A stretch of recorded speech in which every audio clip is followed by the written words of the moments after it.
Okay.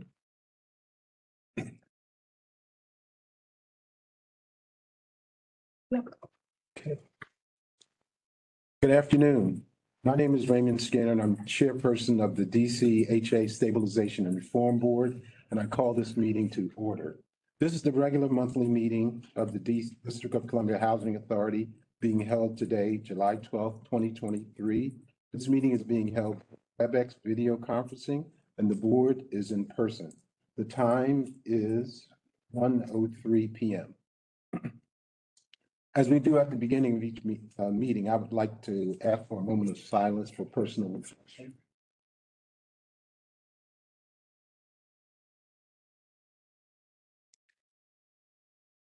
Thank you. Today's agenda is our regular agenda. We will invite members of the public to sign up to speak via our website. For those who would just like to view the meeting, can do so live via the DCHA website linked to Facebook Live. The Board of Commissioners welcomes constituent input on matters of public concern and offers you today an opportunity to express your views during the public testimony portion of the meeting. However, we require that members of the public who attend our meeting abide by certain rules of decorum to allow the board to complete it. For this virtual meeting, DCHA asks that you remain muted until you are instructed to speak and that you do not use the chat to comment when it's not your turn to speak. Members of the public cannot engage in any disruptive conduct, loud, threatening, or abusive language during the board meeting. This includes any loud outbursts or shouting during times when you have not been invited to speak. Anyone who violates these rules will be removed from this virtual meeting immediately. Serious or repeated violations of the rules may result in your being barred from speaking at future board meetings. We appreciate your interest in the matters before us today and thank you in advance for abiding by these rules of conduct. At this time, I would ask for a roll call to determine if we have a quorum. Thank you. Commissioner Dickerson? Present. Thank you. Commissioner Burbridge? Present. Thank you. Commissioner Clay? Here. Thank you. Commissioner Murphy? Present. Thank you. Commissioner Lee? Present. Thank you. Commissioner Blackson? Commissioner Silla? Here. Thank you. Commissioner Harris? Present. Thank you. Commissioner Reed? Thank you. Commissioner Jones? Here. Thank you. And Chairman Skinner? Here. Mr. Chair, you have 10 commissioners present. You have a quorum. Thank you. So at this time, I would like the commissioners to consider the minutes of the June 14th, 2023 board meeting and the open portion of the June 21st, 2023 special meeting. Are there any additions or corrections to the minutes? Hearing none, can I get a motion to approve? Motion. Second. All in favor, say aye. Aye. Any opposed? Okay, the minutes are approved as presented. Next, we're going to have the executive director's report. Director Donald is not here today, so the executive director's report is going to be given by our general counsel, Lori Bonds. Thank you, Chairman. Good afternoon, Commissioners and public. Again, Lori Bonds, General Counsel, and no, I'm not the director, hopefully to fill in, so please be patient with regard to the report. With regard to our agenda, we have the HUD update. We're going to also go over occupancy, the urgent needs campaign, public housing waiting list reopening, federal vouchers, rent reasonableness, as well as the employee event that the Housing Authority hosted. Thank you, Rachel. So next, again, with regard to occupancy, so this slide gives you a little bit of information to be able to show you there was a small uptick in occupancy this month, 367 new admissions since the start of the fiscal year. So we're continuing to make efforts for folks, at least those who again came to the MLK library. That was approximately 1,300. And again, we want to be able to show, and we're working obviously to be able to show occupancy. I know this is one of the items that is on the dashboard that we're going to be working with you all on to make revisions to, just to make sure we're giving you the information that you want and that you want to be able to see, and in the ways that you want to be able to see it. Can I ask a question, Lori, on this one? And I don't know if someone on the team is better, but I assume other commissioners sort of share a little bit of, I mean, I think maybe we all share a little bit of puzzlement about why the occupancy rate hasn't gone up more. Given the housing fares, you know, we've gone through the entire, you know, multi-thousand person waiting list. I don't know if could someone just speak to that, you know, both to us and to the public to just help us understand a little bit why we're not seeing more significant improvement. I know everyone desperately wants that. So something is going on that's preventing that. Could we just have a little bit of a public explanation? So unfortunately, our Senior Vice President for Property Management is also out today, so I will speak on her behalf. So this is Rachel Joseph, I'm the Chief Operating Officer. As you all are aware, we had multiple events at MLK Library where we invited first round and then a second time everybody on the entire wait list. And we had about 20% of the people from the wait list showed up for those events and are going through the eligibility process. And as Lori reported, there are 367 new admissions, and we showed these data in the last board meeting or 2 board meetings ago on the comparative data from years prior. And this is just 367 new admissions is amazing. Our goal is 600 new admissions for this fiscal year. And we anticipate that by the end of September, we're going to get to the 600. So we're really excited about that. It has budget implications, and we're working our way through that. In addition to the new admissions, we also had to do a significant amount of data cleanup. And so that is why the occupancy rate itself doesn't seem to be budging, because while the net gain is not as significant as the 367 number that we are so proud of right now, because there were from prior years, from the pandemic, there were lots of people who passed away, weren't taken off the rent rolls. This all goes back to the findings from the HUD report about our PIC numbers and just the data cleanup overall. So we anticipate, Nona is really excited that she wants to get us the occupancy rate to start, the rate itself to start moving forward. And it has ticked up like the tiniest little bit, that you can't see that on this table, but she's hopeful that that will start to look different as we wind up the end of the fiscal year. Does that help? Well, yeah. Other questions? Is any of it attributed to the unit readiness? I know the repairs, the et cetera. No, that's not. We have units ready, and we are, as the numbers show, we are continuing to move people in on a expeditious basis. So the units are ready. It doesn't have to do with that as much as it does. Well, and I assume when the new waiting list system kicks in, that in theory could really supercharge things, and it could fill quite a few units fairly quickly, probably in Q1 of FY20. Potentially. I still think that people are going to sign up for a wait list that they may not and may still reject units. We are hopeful that the site-based, and that it's a best practice that the site-based waiting lists will encourage people to sign up for sites that they actually want to live on, which is some of why things are not moving as quickly. Thank you. Thank you, Rachel. Next slide. We don't have any other questions there. Which is on our property management work orders. So what we are showing here is a 1 month comparison with regard to work orders. And again, for the open work orders for the month of June, showing those that were emergency, urgent, and then those were routine. And you see there are quite a few definitely that are both in the emergency category, but definitely in the routine, so that you can be able to see obviously the numbers that we're receiving. Definitely a decrease in routine, as well as urgent, but an increase in some of the emergency ones there in the for the month. Next slide then shows you. So before you do that, Yes. this is Commissioner Skinner. If I'm reading this correctly, then the actual time that it's taking to close the work orders is significantly above the standard, what we were trying to reach. Is that what I'm seeing? It is correct. Okay. I mean, definitely the emergencies, again, the goal is always 24 to 48 hours as far as emergencies are concerned. And And we've then been taking urgent, 7 that we're- days. yes. Okay. Correct. And so with doing those in 3 days versus previously 22 days, as well as 14 days instead of 26. So we're moving definitely in the right direction to be able to make sure that we're addressing work orders much faster than previously. And is it right that, so just looking at the diamond, so take the emergency one. So I think what that's saying is that 42.6% of emergency work orders are being addressed in one day, but 7.4, did I get that math right?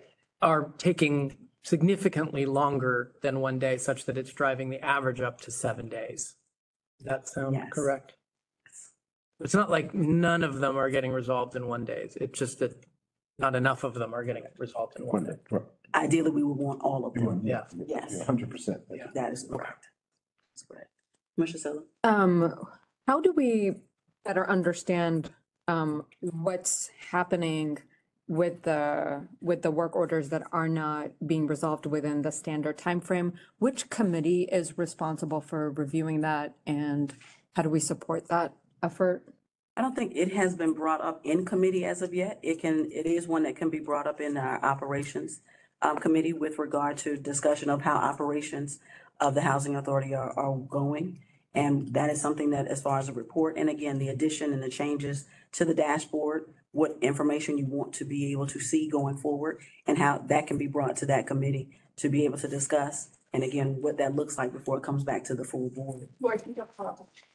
Jenna Sabasco, Chief of Staff. We're also, I think we had reached out about doing a education symposium to go Yes. through the dashboards with you. And I think some of these are probably too complex. We've gotten some feedback that they're just hard to understand the way that they are now. So we will take that feedback. But we also, I think, are working on scheduling something to go through all of the dashboards for all of the programs. Okay. So that we can make sure we get you the information that you need. Okay, and just for a little bit of context or to clarify, I know on the district side, when we're looking at shelter operations and shelter conditions, very much the supply of parts and like provision of those sorts of things. There's been a lot of delays related to COVID and the supply chain. And so I'm curious and want to better understand like what's driving these numbers.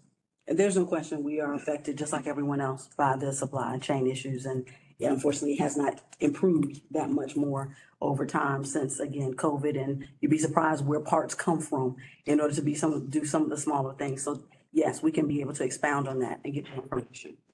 Yeah, Thank you. you're welcome.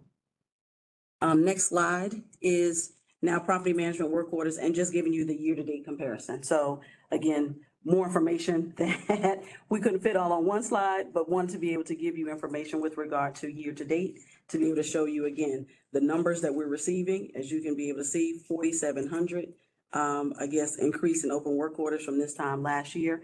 But part of that is also us, again, going out and doing inspections. And that's part of the next slide with regard to our urgent needs campaign.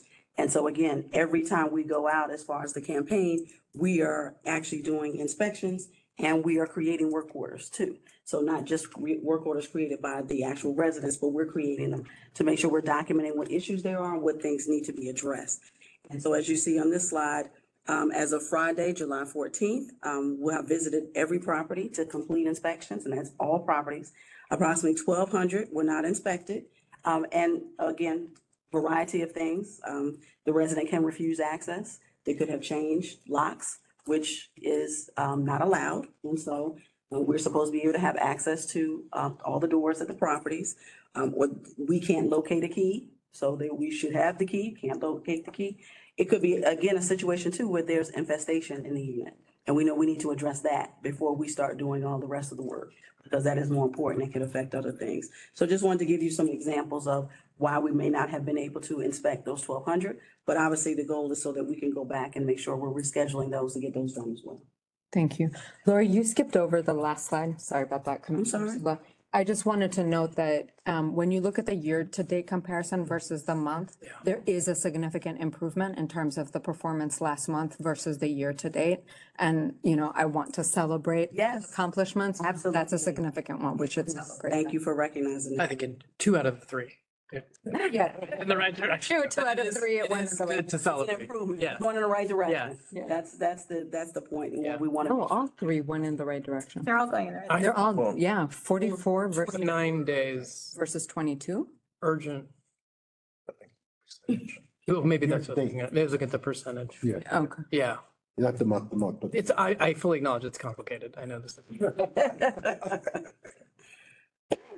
Next slide. Oh, I'm sorry, go ahead. Go to the next slide. I think that's where my question is. In the urgent needs campaign? Yeah. Yes. On the 1,200 units, this is Commissioner Jones. Will we get some sort of breakdown of those units that were not inspected and when they will be inspected? Yes, I know the teams are working to reschedule them now. Okay. And so again, depending on what the specific issues were, will impact obviously how soon they can be rescheduled. But yes, they will be included in the rest as far as what the totality of the inspections resulted in. And again, how quickly we can be able to make the repairs if there are any in any units. So we will be reporting back on that. Any other questions on that slide? Okay. We'll go next to our beautification on our properties.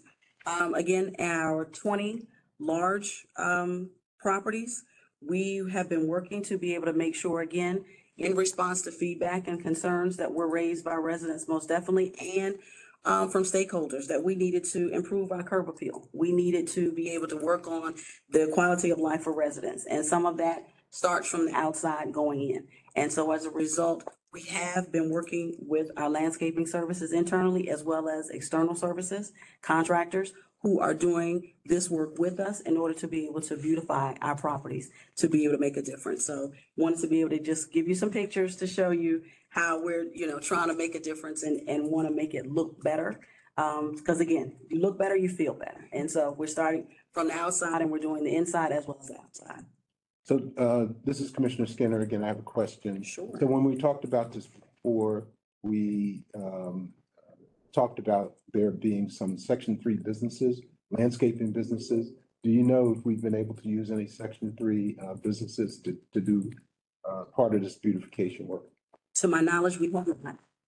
There have been, again, regular contractors. I don't know if the contractors were able to utilize any of Section 3 residents, though, in order to be able to complete the work. So we can follow up with that, with the Office of Resident Services to see Okay. if that has been. Yeah, I'd like to Sure. see if that happened. Sure, no question. And again, just so that you know, again, businesses that are registered with Section 3 have to do so through DHCD. So we don't certify them as a Section 3 business. So even if we use a business, they may not be a Section 3 business, but they could be minority, small business. And so that, again, it just may not be that 50% of the business is owned by someone who's a participant or a resident, such that it qualifies for Section 3.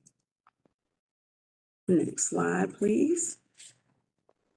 So next, our public housing waiting list reopening. And so, again, know that this was subject of a lot of conversation because obviously we are on track within the coming months so that we can be able to reopen. Again, as we discussed, our new application process will be site-based. So that again, applicants can be able to indicate which properties they're interested in. So it's not a situation where they're waiting on a property where they don't want to be. They get the opportunity to select and let us know. And as well as the fact they can be on multiple sites. So it's not just one property or two, they can be on the list for multiple properties at one time. And again, as sites become available, we give them the notification that there's a property available so that they can be selected and they can be able to move forward with their eligibility interview or review and then offer the unit. So we can move forward on that. I know that, again, we're providing an update on this. Obviously, because the last meeting we talked about community engagement and outreach. And so we want to make sure that we kept you abreast of that and let you know that we are on track so that, again, we can be able to move forward with the reopening. Commissioner Jones, so there are controls in place so that residents or prospective residents being on multiple site lists, if they select a site, that then they are purged from those other sites. No, so again, as an applicant, so keep in mind, right, they're an applicant, they're not currently housed. Right. Right, and so then, yes, if they accept, if they come to property one that they have said they wanted to go to, and they turn down property one, they get one more offer at another one of the properties they indicated they're interested in. So Right. they get the two offers. Did I not answer your question? No. Okay. So my question is, I go and I put my name on several sites, right? Yes. And then I select one site. Mhm. Are the other sites notified that I am then off that list? That's what I'm saying. Is Yes. there a control in place to prohibit? Yes, it's all controlled centrally. And so, what? You are. Sorry, Rachel Joseph, Chief Operating Officer. It's all controlled centrally, so that if you are selected, I think one step backwards, you sign up for a site. We expect that there are going to be more people signing up for each individual site than we actually have units for. We will have a cushion above the number of units because units will but it will be a lottery from that point, from your signing up. So just because you've signed up for 5 sites doesn't mean you're going to end up on 5 wait lists. But if you've signed up for 5 sites, you end up on 2 of the sites wait lists, you pick one you get offered a unit in one site and you sign a lease and move into that site, you will come off the wait lists on any other sites that you're on. The other thing is that if you're on 5 sites wait lists and you get an offer in one building and you turn that down, and then you get a subsequent second offer in either the same building or a different building and you turn that one down, you will be removed from all of the site-based wait lists. Commissioner Silla with a question. Yep. Are there mitigating circumstances that are considered? So for example, if it turns out that I'm there, like maybe I realize that there's a specific mobility concern that I have that does not allow me to take advantage of the 2 offers. What kind of considerations are there for this last?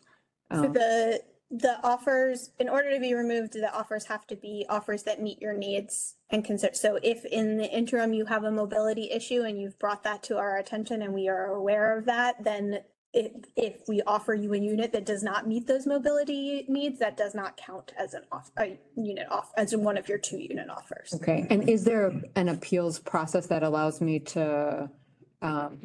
Yes. Okay. Commissioner, I have a question. So after the 2 options and the first and second is denied, does that resident have the opportunity to say, you know what? I don't like the second choice, but I'd like to have the first?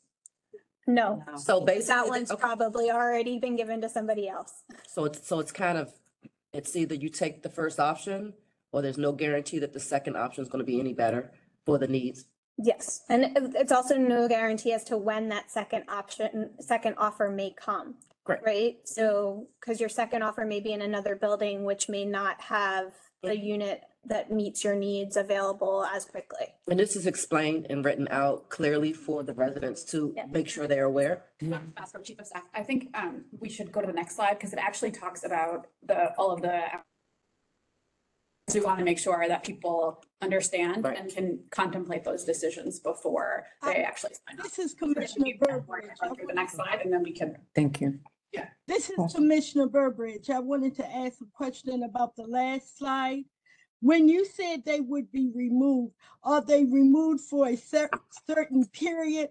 Are they permanently off the list with the crime rate and the violence in DC, and especially what we're experiencing in public housing? Let's say both places that you wanted me to, that you offered me, would do bodily harm to me and my family. And because I refuse it, I want to understand what it means, removed from all waiting lists. Is this temporary or is this permanent? Thank you. Before you answer, can I just add one part? The clarification that I'm seeking is that these are properties that the applicant said they wanted to live in, correct? Correct. Okay, That's correct. yeah, all right. And so that was going to be the first thing that I responded with to say, Commissioner Burbridge, again, these are locations the applicant has indicated where they want to be. So they're indicating where their preference is. And I know there may be not a greatest preference, but they're based on what we have. They're indicating what the preferences are. And of course, we're going to give them information on the locations, the address, the bedroom sizes in each of the properties, so they know what's available.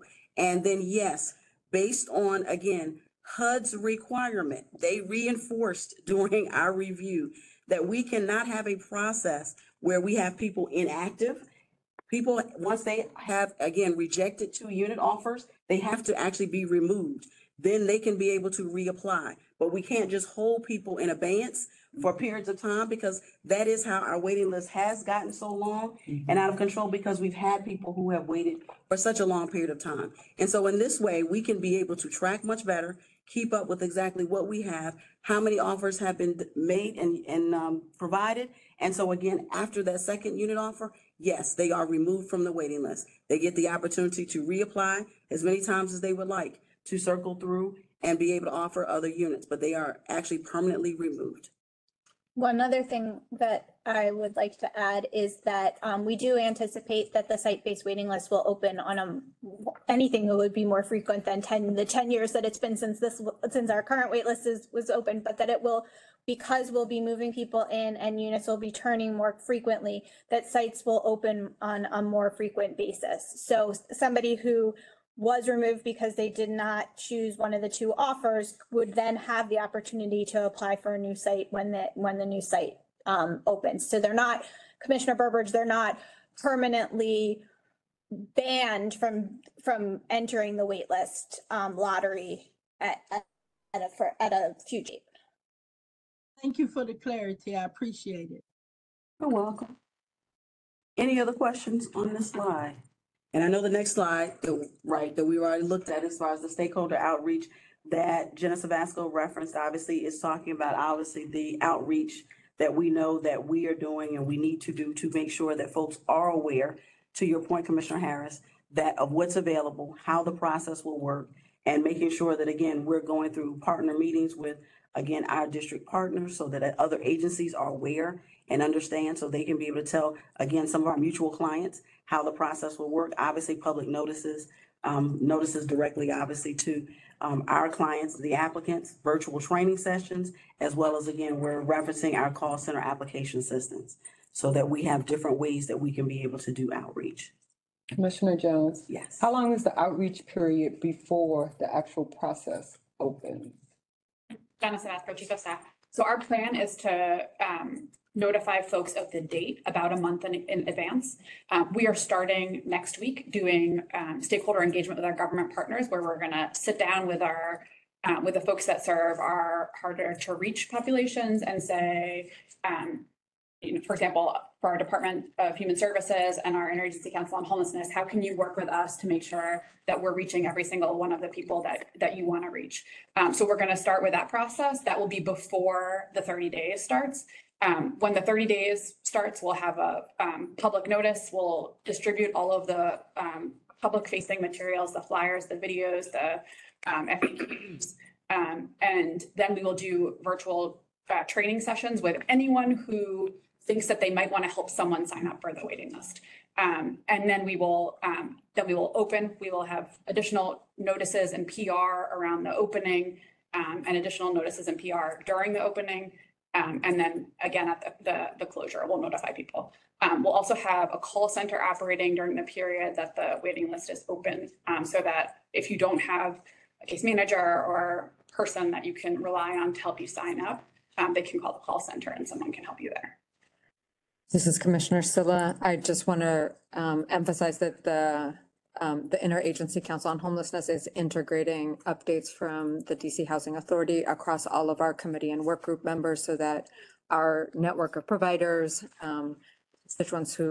constituent representatives, our advocates are all aware of the updates and are tracking them as well. Thank you. That's excellent. So I have a question. Yeah, just looking for, this is Commissioner Harris, for clarity and to make sure I'm understanding. This is for the housing properties wait list. When they have reached the 2 options and they are removed from the list, this does not play any factor into the residents who are currently on Section 8 wait list. No, it doesn't. Waiting for that. It does not impact their status on the wait list for a voucher. For removal or acceptance, correct? Correct. Okay. Correct. Thank you. They are still on that waiting list. They can be able to indicate that they're interested in any of the program, and that does not impact their ability to still be able to get a voucher. Yeah, I think that's important to kind of reiterate during the training as well, so they won't be in fearful that they won't be eligible for the voucher if their name were to come up on that as well. Absolutely. You're correct. Thank you for bringing it up. And so our next slide does go into vouchers. And so the great news is that we have 1,000 new federal vouchers available. And so that we are pulling applicants from our waiting list at this point in time, obviously based on date and time of application. And that obviously we want our applicants to ensure their mailing address is updated so that we can reach them. Clearly, we hear a lot of times after the fact that, again, they didn't realize that they needed to update. Just check. Be able to go on our website, be able to update information so that they can be able to even see. They might have forgotten that was the last place where they indicated or where they updated, and that they moved since then. We understand that, but they have to provide us that information. We can't go look for them. But that is part of, again, all of our outreach and everything that we do with our government partners, trying to make sure that we know, and if they know where our mutual clients are, that they can be able to help them to update so that when their name comes to the top of the waiting list, we can actually reach them and they can be responsive. This information here is just showing, again, our outreach and eligibility with regard to, again, by notice and individuals that we have reached and have contacted as far as eligibility is concerned for the vouchers. Any questions here? Okay. So Commissioner Skinner, just making sure I'm understanding, if we go down this chart, it says the largest number there is the 1671. It's the wait list application notice sent. What does that mean? Jenna Sabasco, Chief of Staff, they got a letter in the mail. For many of those folks, the time period that they have to respond to us has not come up yet. So those are just letters that are out there that we haven't heard back from people yet. I will note that we will likely see a high number of people we don't hear back from, but their time hasn't come up to respond to us yet. Commissioner Jones, is there any like public notification? Are you posting anything on the website to say we're looking for you? Well, we're not, Something like that. well, we can't say with their names. No, not their names. Just No, saying that looking- we're doing right, polls. Right, yeah. Yeah. Something to alert people in case their mailing address or something is not updated. Updated. Right. The Housing Authority has done a lot of Yes. outreach over the last, well, I only know about what's happened in the last year and a half or so, but to ask people to update their waiting list, and we continue to send out that message to our stakeholders. So yes, we're spreading the word. We will continue to do that, and that will continue to be our refrain in the community, is that we can't find you, we need you to keep us updated. And that's just, I think it's a really important distinction, and it's a change from how we've operated. And so we need people to know that it's important that they're updating their contact information. And we heard that from HUD as part of the audit, the assessment. No, I was just gonna say, just like a little flag on the website or something like that, continually promoting that you want people to update their information probably wouldn't be harmful. And if we don't currently have a banner, clearly we can be Right, able to yeah. follow up with IT Mhm. about being able to have a banner that constantly runs just to say, this is Yeah. what we're doing and please update. And if you have a friend Right. that has to update, please tell them where to go. We can absolutely do that. Commissioner Taylor? Thank you.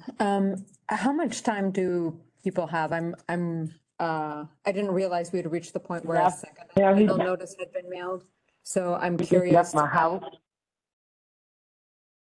about that. I was curious what the time frame for that final notice is. I think it's 2 weeks and 2 weeks. So they have 2 weeks to submit their documents. Originally, they get a second notice. They have 2 weeks the second time. Okay. And then after that, they'll get the notice that says they're ineligible. But in many cases, that's because we haven't heard from them. Okay, and I know we're working on a data bump to determine how many of these individuals are overlap with the homeless services system. Can we flag how many have missed their final notice, just in case housing instability is a part of the reasons why they're missing the final notice? I have the data in my email to send to you already, Okay. so I don't have that included in there. Okay, But we can probably do a secondary bump to. okay, and I'm so sorry, when we were first discussing the data bump, I hadn't realized what that time frame was, and I hadn't realized it was so tight. Yeah. My apologies. Any other questions? Okay, for the next slide, and this is again, another one of our great initiatives we're working on as far as rent reasonableness. And so with regard to that, again, we started the process July 1st with regard to using our app, affordablehousing.com. Of course, as we talked about, we knew that we would have a lot of response, a lot of interest with regard to folks, landlords, owners submitting a request, those that were currently in the program, requesting increases, as well as, again, it's available for those who are just leasing up. And so wanted to share with you that, again, we have 19,000 households that are served in the program for FY '22. 3,200 of those households, or 17%, moved, requiring new leases. So we have a lot that's going on with regard to the program. And again, clearly that the tool is going to be used for any requests coming up for obviously to determine rent reasonableness. I know there have been questions with regard to, again, how it works and what is the process. So that, again, for new lease ups, it's the lease ups teams that actually review that. And for those who are asking for rent increases that are already in the program, that's the recertification team. So two different teams that are working, that are being trained the same way. With regard to, again, the first step is obviously the landlord submits their information, and they have to provide us not only what they're requesting as far as their rent, but also all the amenities in the household, and we put that in the tool.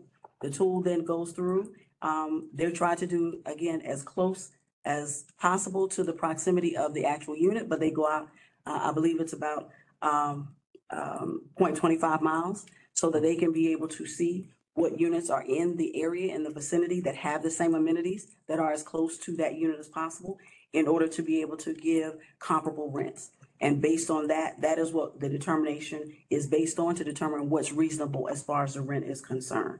And Commissioner Skid, you said 0.25, a quarter mile. 0.25, a quarter of a mile. A quarter of a mile. Quarter of a mile, yes, yes. Okay. The district is not that large. Yes, so it's a quarter of a mile. And again, the tool, the affordablehousing.com, they use a variety of tools. So they use rent.com, Trulia, Zillow, Apartment Guide. They use some of the same things that anyone would use, right? When they're trying to look at amenities and apartments, they just have it obviously electronically already in a database that they can be able to make sure are being used for our comparisons and for us to be able to do that. And so I wanted to just make sure I answered some of the questions that I knew were raised before, as far as folks asking how they can be able to get the comparable rent. Again, if an owner does not agree with what we present as far as a comparable rent, they can be able to appeal. But part of that appeal is obviously they have to give us some documentation that's different than what we have. They have to show us or provide us, they can also provide us any kind of comparable rents they have.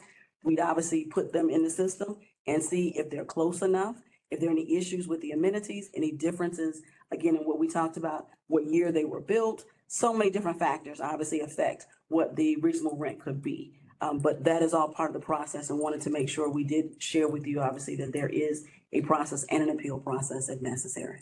This is Commissioner Skinner again. Yes. So how much discretion does the staff person have in terms of making the rent determination? If the system kicks out a certain number, like $1,500 a month, does the staff person have any discretion to change that, or?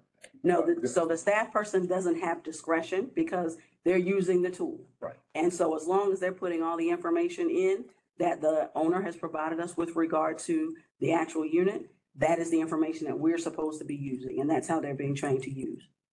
Yeah, I was just gonna, Janice Vasco, Chief of Staff, I was gonna just say, no discretion. Commissioner Jones, what's the timeframe for once the landlord puts in the request to getting a response? We have, Janice Vasco, Chief of Staff, we have 15 days in our, written in our admin plan to respond.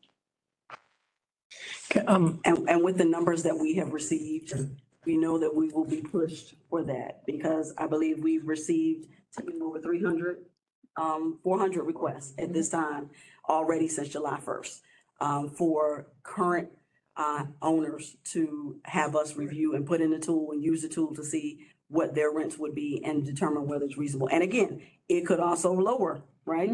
And so we can be able to look at it both ways, but we have a lot that we knew we would be receiving on, at the beginning. So that, again, July, 15 days is definitely the goal.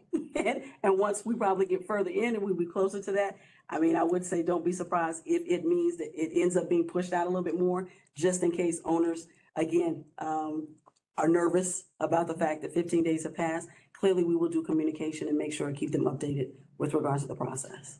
And just a reminder that we haven't done rent increases since 2019, so 402 is recent. Can I start actually by asking the court reporter, do you still need us to tell us our names or do you have it? Oh, I never needed it. Okay, in our first meeting we did, so some of us got trained that way, so I don't want to violate the rules, but I also was kind of, It's for the larger public. Right. okay, that's why we do it? Yes. All right. Yes. Okay, all right. Okay, Commissioner Murphy, two questions for the team. One, I guess, is the system, does the system allow us to track landlords that we might be reducing rents to or giving them a rent who decline? Like, will we be able to say, who say like, oh, for that much, I'm not interested? Do we have the ability to track that? And if not, could we? Yeah, I think our team is tracking that. They're planning on providing an update at a later board meeting. Okay. But we don't have data to share. Okay, I'm really sensitive to this because there's a lot of theories out there and a lot of people saying we're overpaying, a lot of people saying if you bring them down, they're not going to participate. So I just want to make sure that at this moment in time where we're launching it, that we have mechanisms to track that data. The second question is one that I've asked before and I got a good answer to, but I just want to give you guys a chance to sort of say it so that, you know, the rest of the board and the public can hear it, which is there is some chatter, obviously, given the HUD report, that we were in some cases overpaying.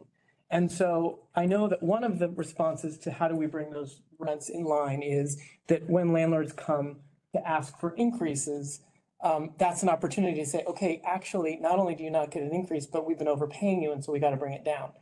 I've always been a little skeptical. If I'm a savvy landlord and I know that, I'm not going to ask for an increase. I'm going to be happy with what I've got. So, and the numbers, you know, bear out that at least some landlords are coming forward and asking for increases, but thousands literally have not. So could you just speak to the issue of longer term? How are we going to address that problem? My understanding, feel free to spell this out in more detail. Over time, those rents will be catching up. But they may be slightly overpaid for a period of time, but over a number of years, it will catch up and people will not get increases. So could you just sort of confirm that or speak to that, Jenna? Yeah, so I think there are a lot of factors that change rents. So there are some 19,000 units on the market. 20% of them, a little less than 20%, turnover every year. And so we're going to look at those this year. We also will have landlords come in and ask for increases, and those would come down if they're over market. We also know that there is inflation. And so as inflation occurs, the rents will eventually catch up. So there are all these ways I think that we're hoping to get to the new equilibrium. That said, I think we also are collecting a lot of data in the next couple of months, and we'll do our own analysis at the end of that time period to make sure that what we think should be happening over the course of the next couple of years actually will happen. That's great. Thank you. I appreciate having a proactive plan for that because I just don't want people thinking that we're not aware of this issue or we're not focused on this issue. So thank you. Yeah. Thanks. Commissioner Harris, is there a contingency plan in place for, I'm going to say, the handful of owners who will not be happy with the decrease and decide to opt out of the program altogether? I'm sure there's going to be notification. They can't just stop taking the voucher right away. If they're on a month-to-month with the resident, they'll follow whatever that process is. That resident is going to now be forced to find a new location, a new home very quickly. How do we have something in place to address that? Good afternoon, Hamara Gabreas, with the Senior VP for the voucher program. So yes, we do have a mobility team. So in the cases where the landlord does not accept the reduction or wants the increase and does not accept. So, I mean, they have to give notice to the tenant. We will be able to provide a transfer voucher and search assistance if they need it, so that if they do need to move, that we do have the ability to do that. Awesome. Thank you. Commissioner Silla, this is just impacting the Housing Choice Voucher Program, or does it also impact LRSP, the It's- local rent supplement program? Oh, voucher program. So I think it's Yeah. LRSP, so it's federally and locally funded. Okay. Yeah. Keep in mind, Why do you ask? LRSP, Why? LRSP is, a lot of LRSP clients are homeless or. And we have been working, we've connected with DHS, we're working through all of those things. We've done training sessions where we're meeting with them on a regular basis to just walk through it. So we're ready to process any requests for rent increases as they come in, and then also just making sure that people understand what the process is for rent reasonableness for any new searches as well. Okay. But yes, we can add that to our agenda. We can add it to our agenda. Yes. keep in mind that the LRSP program was designed to mimic the federal program. Yes. And there have been a few changes over the last few years, the last year, where the council has made some slight changes to the local program, but for the vast majority of the program, it mimics the federal program. Yes. Payment standards and rent reasonableness processes across the board. So changes that we make are across the board. Okay. I just wanted to add one thing to that. We are using our MTW authority, looking at whether there are other things that we can do to incentivize landlords to work with us. I know the local side, you already pay security deposits, but looking at whether that's something that we should consider for the federal side for a period of time too. So we're looking at what flexibilities we have there to incentivize partnerships. Commissioner Burbridge, I have a question. I might be off track. I understand the rent reasonableness, but I'm concerned about the landlords who have a lot of, with the housing choice voucher, which we have some that have residents living in deplorable conditions. How do we address that? You know, we've had the good, we've had the bad, and not the not so good. While we're talking about the rent reasonableness, is there something in place for residents who currently have housing choice voucher, who when the inspector goes in, the property is deemed unsafe, unlivable? How do we address that? Is this a part of this? Or with those landlords, is there a way that we're filtering them out? So if they have, you know, properties that are just unsafe, do we still, because they're eager to accept us, accept them and put them in the rent reasonableness? I'm just wondering. No, thank you for that question. I think that's very important. I think one aspect that we didn't really touch on is that for any request for rent increase, we have to confirm that the units do pass HQS and that the tenant has been in there for at least a year. So in any situation, whether they ask for a rent increase or not, if there are problems in the unit and the tenant reports them and the units fail inspection, you know, we do give an opportunity for the landlord to make the corrections, but in the cases where they don't, or the situation is more dire, then we do help the family by issuing them a transfer voucher so they can find another unit. So whether or not they ask for a rent increase, the inspections are done on a regular basis. And at any point, if the household has any issues, we're able to respond and do emergency or urgent inspections as well.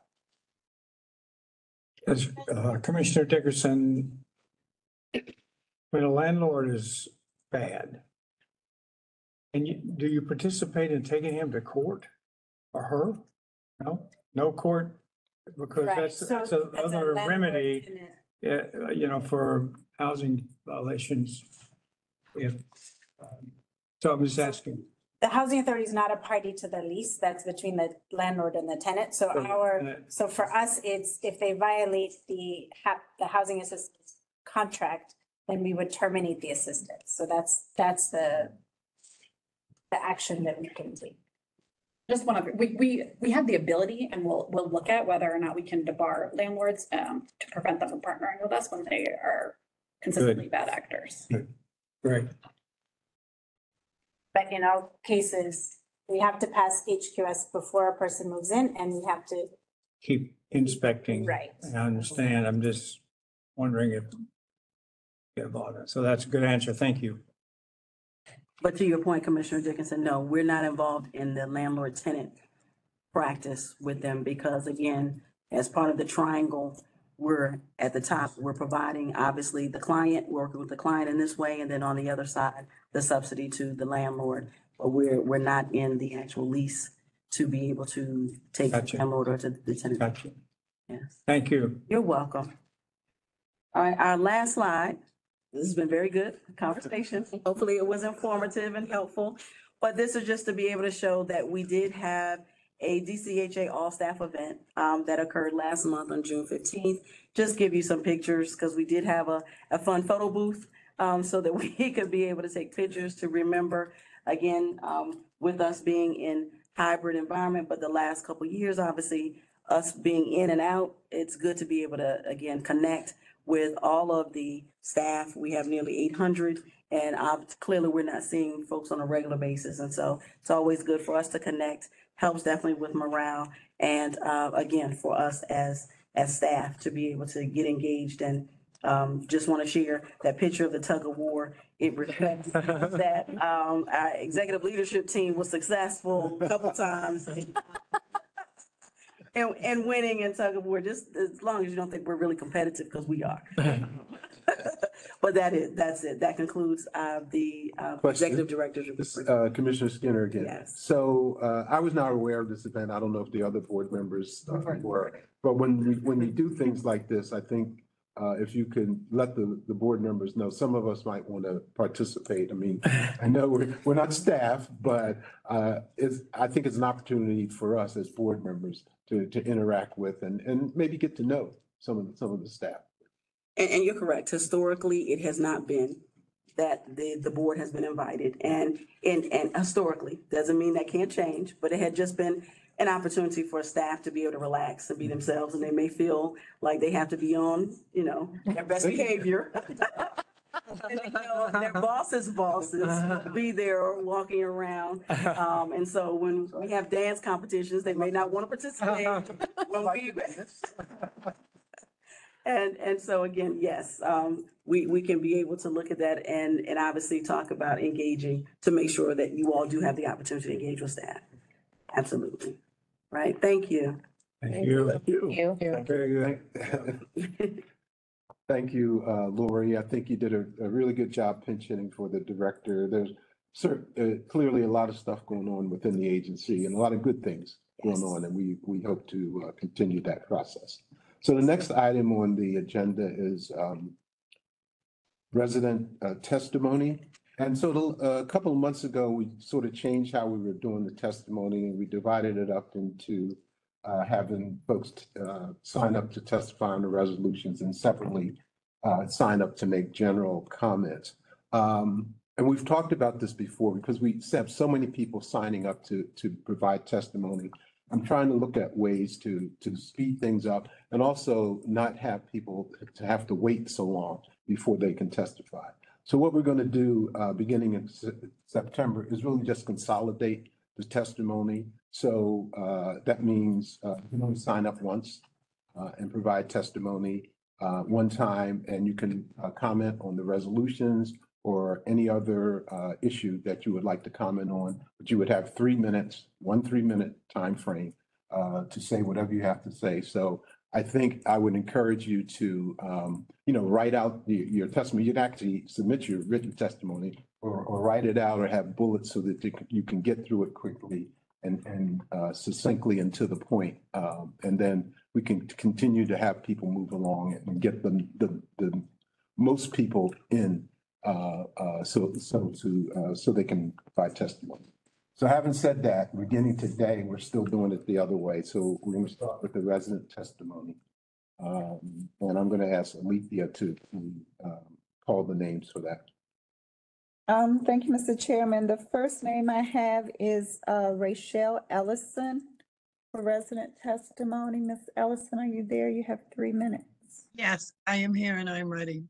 First, I'd like to thank you for this platform today to be able to share the experience of where I'm at. My name is Rachel Ellison, and I am the Senior Mentor Advisor of People for Fairness Coalition and the lead of the Rhonda Whitaker Streets to Life DC Women's Initiative. My life has not always been on this level. I came in as a client in Pathways to Housing in 2008, and I was given a HUD voucher with 1530 at that time that covered the expenses of someone coming off the street after 17 years of lived experience with being homeless and co-occurring disorders. And they were a godsend, and I've used it as my foundation. I would switch to a local LRSP voucher back in 2018 so that I can move into a one-bedroom in Northwest DC. However, it's still attached to Pathways to Housing. Since that time, I have become a DBA certified peer specialist. I have multiple years clean and recovery. I've acquired the recovery coach certification. I've got the experience from working in a organizations such as United Planning Organization, Harbor Lakes Drug Treatment Center, Department of Behavioral Health. And I have elevated to the fact where I no longer need the wraparound services. However, there's not a voucher to give, a mainstream voucher to someone like me. I know I'm not the only one. I'm the only one with the voice and the platform. So I'm asking, where do we fit in? And the aspect that we no longer need the wraparound services, but we still need help with like the mainstream voucher, or still help until we get a full-time job, come into society and be a productive member of society. I'm in a place where I have the courage to let go of the SSI disability, the SNAP benefits. I do have health conditions, but if I could buy into Kaiser and a job, I would love to do that. However, being attached to Pathways to Housing at this point, with no longer utilizing their services, I still have to abide by the same rules as if I needed the services. It's not fair to the residents of the District of Columbia who are able to maintain a process of recovery and grow into elevations where they no longer need those services. And I'm just asking, like, for transparency of what year you're on. I'm on the waiting list as homeless, but of course, every time they check on me, I'm on there as housed by Pathways to Housing DC. So when does that come to an end? Because I feel like there's a rope around my ankle. I'm unable to elevate any further than where I've elevated from. I'm getting ready to graduate with a dual bachelor's degree with criminal justice and psychology. However, I cannot move on in life because I'm still tied down, living in the poverty level and having to stay in the poverty level to maintain this LRSP through a Housing First program, which I am totally grateful for. However, I no longer need and thought maybe someone who needs those wraparound services could come in, overtake my LRSP voucher, and I could be given the mainstream voucher, which is in policy at HUD. And DC Housing Authority is just not followed. So I'd be very grateful if you can answer my questions and be transparent about where you're at on the waiting list and what year you're on, and how do you handle situations such as mine, where we're ready to jump into society and being held back because we have to be tied to these organizations, collaboratives, or CSAs. Thank you, Ms. Ellison. I'm going to have one of the staff people try to respond. Good afternoon, Ms. Ellison. This is Hamara Gabrias with the Housing Choice Voucher Program. I know we saw each other last week at the ICH meeting. So I won't necessarily speak to just your particular situation, but it's a question of when somebody has voucher assistance through the local rent supplement program, but it's tied to specific services and they no longer need those services. Is there a way to transition to another type of voucher so that the rental assistance is still needed, but not the services? And so I know you and I spoke about, Ms. Ellison, your particular situation and kind of, it's maybe just a matter of time since we are pulling so many applicants from the waiting list. So I think it's really, in your particular situation, it's a matter of time, but then it's also from a policy perspective, is there, what it would be, is there a process for transferring from one program to another? And as of now, there isn't. So if you're pulled from the waiting list, it's by that particular program. So I know we have spoken on a couple of occasions with Ms. Ellison directly as well, but I can follow up with you again. Absolutely. So it sounds like that's something as a policy consideration, which you just mentioned, right, we ought to look into, because clearly Ms. Ellison's not going to be the only one in that situation. Commissioner Silla.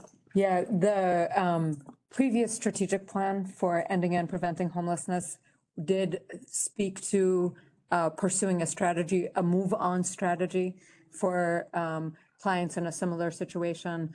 I don't know that the current strategic plan speaks to that directly, but absolutely we can and should be working to that end. So we can definitely follow up both from the side of the ICH and also from the Housing Authority. Thank you. Excellent. Thank you. Next is LaMonica Walton. LaMonica Walton? You hear me? Yes, Yes. I can hear you. You have 3 minutes. Please proceed. Hi, my name is Monica Walton, and I am basically on the panel today because my daughter was put into the IZ inclusionary program, and she moved out in October of 2022. She moved to the Tides, which is in Southwest 35 Parker Road. It's a beautiful area. It's very nice. It's up and coming. They've built a lot of restaurants, and there's also other apartment buildings around it. Now, the issue that we're having is parking. It goes with your income, and that's the reason why we got her into the program. But the parking for the building is $300 a month.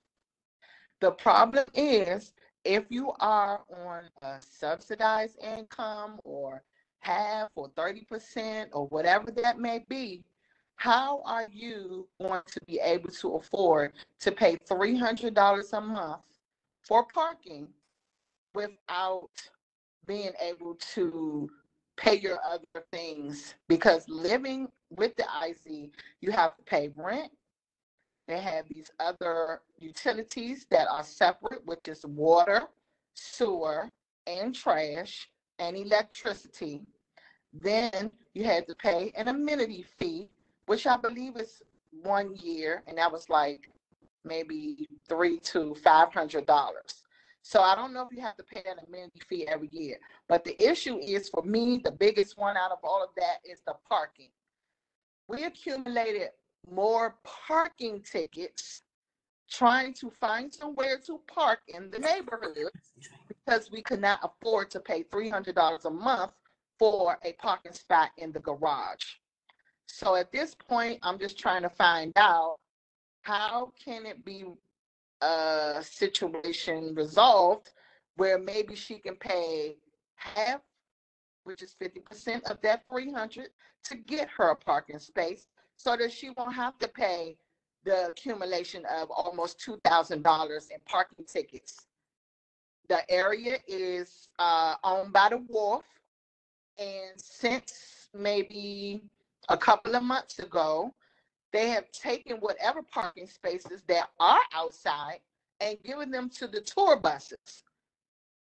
The tour buses are now parking in these spots, so that leaves you to park in the garage and pay $20 to $30 for parking if you live there overnight. And if you park on the street, like I said, you will get a ticket, whether that be $50 and up, according to how they're feeling that day. So I'm just trying to find a resolution for that. Thank you, Ms. Walton. I don't know that there is really any solution that we could offer. I mean, I don't know if anyone around the table has any ideas, thoughts.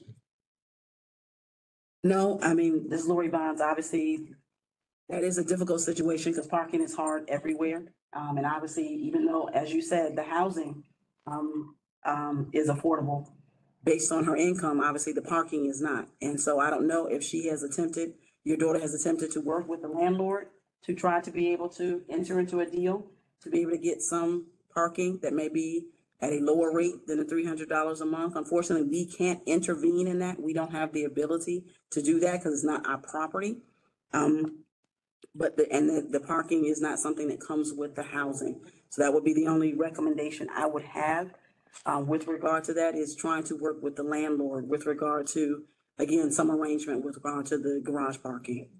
This is Commissioner Dickerson. Along with that, I would recommend organizing the residents and confronting the tour bus parking there versus, and excluding residents' ability to park there with stickers, with the zone stickers. I think everybody's battling for parking. The city is trying to cut down on cars as well. So I think that's what's happened in neighborhood after neighborhood, is that the residents get together and start advocating and lobbying the city government to put up the zone signs and have the buses parked somewhere else. That's also another option. You may be able to go through DHCD since they monitor the IZ, that they're responsible for that. Thank you. Sure. Thank you. Next is Martarena Salazar. Ms. Salazar, are you there? I see the. Hello, yes, I am here. Please proceed. You have 3 minutes. Alrighty. These names read as follows: Gail Daniels, Ebony Thomas, Wayne Waller, Deborah Jackson have all failed my family. My apartment has been in abatement since April. I received a transfer voucher the end of June. As we all know, if you stay in the unit, you are responsible for DCHA's payment, that their portion that they're supposed to pay. I'm a low income family. I have 7 children and I cannot afford the rent. I just recently found a unit. I'm still in that same abated unit that they failed inspection in. For months now, we have been without AC.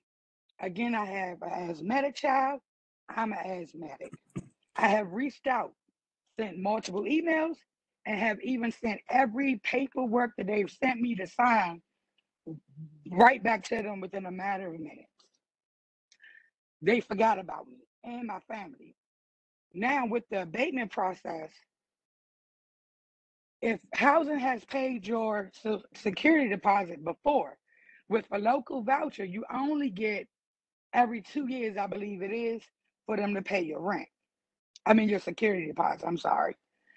I feel like if it's not on the tenant, why are we forced to pay such a high security deposit, knowing that we cannot afford it? Right now, every single paycheck that I collect goes towards a savings account to be able to pay $4,000 to move on August the 1st. I have 7 kids, as I've said before. Every check that I get is going to a savings account to save up $4,000, which leaves me with nothing to take care of my kids with afterwards. I have 2 one-year-old twins who wear Pampers, need milk. When the food stamps are gone, I'm forced to go use my cash to buy food. I have nothing after saving up this money to be able to move. Housing paid my security deposit in this unit that I'm in now, because my last unit was in abatement and I moved to this unit last year, which is now in abatement as well. So now I don't have any help. I've sent several emails to all of the names that I've read to y'all, and this go back as far as April. Again, June is when I received my voucher. I just feel like there should be more help when these abatements take place and it's not on the tenant. We should have help with security deposits. There should be some type of funding just for abatements when we have to move in other units that are not our fault. I just need some help and some answers. Okay, thank you, Ms. Salazar, and we'll have staff follow up with you on that. I know you said you've been in contact already, but we'll follow up and make sure that someone addresses your issue. Thank you. Next is former Commissioner Kenneth Council. Mr. Council. Good afternoon, Commissioners. I want to address you quickly on some of the issues that I've heard you all say. What are the checks and balances on the problems and the issues that you all just said? It's a fact that those work orders and the emergencies are still a farce. They are not getting done. On top of that, you all are talking about the vouchers that are coming in. Are those vouchers already given to the residents from the waiting list? If so, how far back are you going? Are you going current?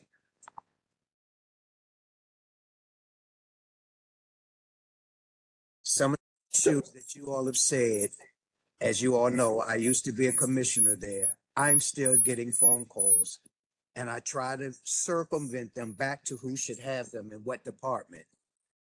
As far as the work orders, it's factual. Noni Eth has not let up or signed anything in place for such things as screens, doors, air conditioners, even as far as a refrigerator or stove. These are things that you can get at Home Depot. And some of the, as they say, the buzz of people are talking, housing is not paying their bills. So it's hard for them to even get anybody to sell them anything.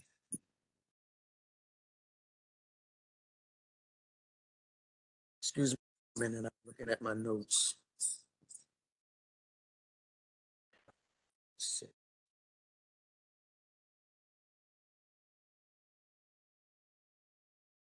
Uh-oh. As far as the vouchers and who's connected to the vouchers, it's rumored that the vouchers that you all said that are here now, how do we know? What are the safeguards that we have that won't happen again? That just happened months ago within the voucher department. You all are commissioners, and there was a way that's supposed to come in as a process, but there were checks and balances that should have asked you. As far as were you landlords, are you attached to a voucher? It says that the current ED has 2 houses over in Henson Ridge, and it shouldn't be. Thank you. Thank you, Mr. Council. Thank you. Next is Paulette Matthews. Matthews, are you there? Hello, I am here. Hello, Yes. everybody. How y'all doing? Actually, I'm gonna make a statement because never do my questions get answered, nor do anybody follow up. So I'm here listening, and I'm hearing what everybody say. But when it comes to these inspectors and inspections, first of all, I moved into my unit not really having a clue with the walkthrough of certain things, but I did notice some things. Because I had to wait until I had a dog enclosure in place prior, Tyrone Garrett and Mr. Williams. I came in a little later on, but then when I actually moved in, I saw a lot of things. And I was wondering how the inspectors even gave y'all the paperwork or the go to say to move a tenant in. And here recently, what has been going on is, and it's not the first time, it's not like it's just started.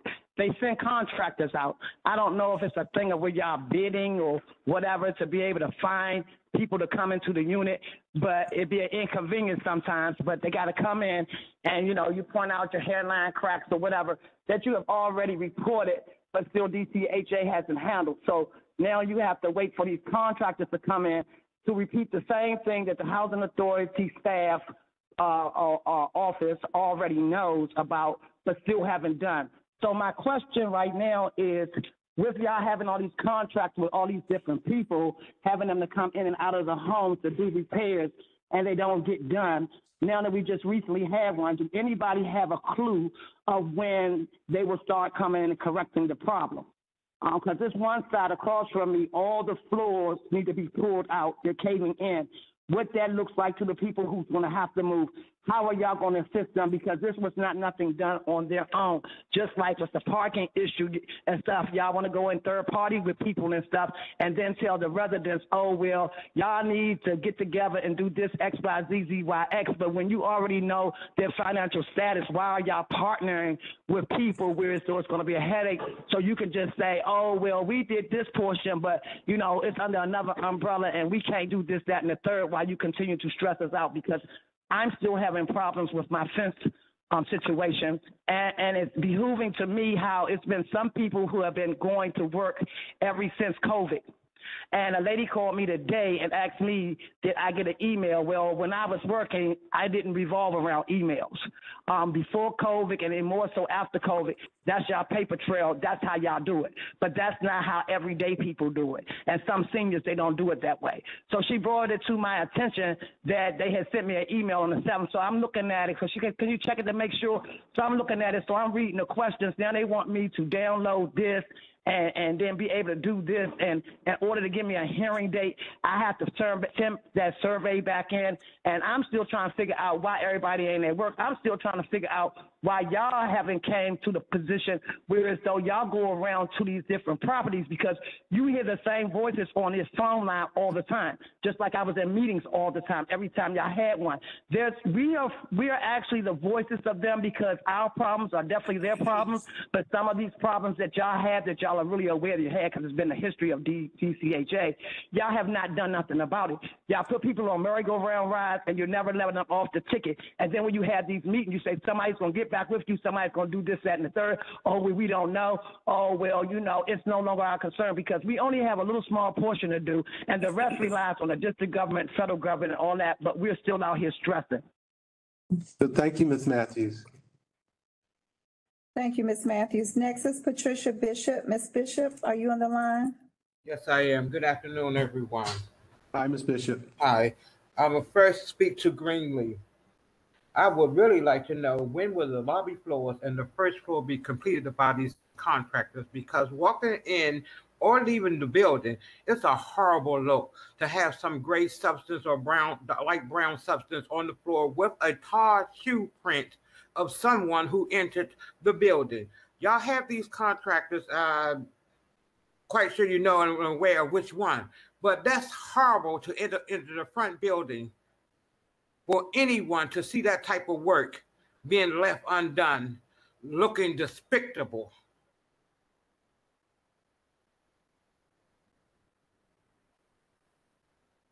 And I'd like for somebody to get on top of it, find out why these contractors, come and see it. Come and see it for yourself, what I'm talking about. You wouldn't want to live and walk in the front door of an apartment building or your home with a floor incompleted looking like that for over months.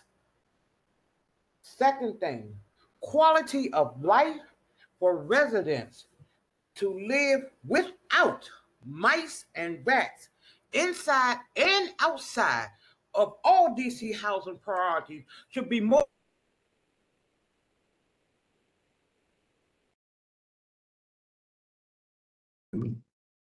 Ms. Bishop, are you there? Hello?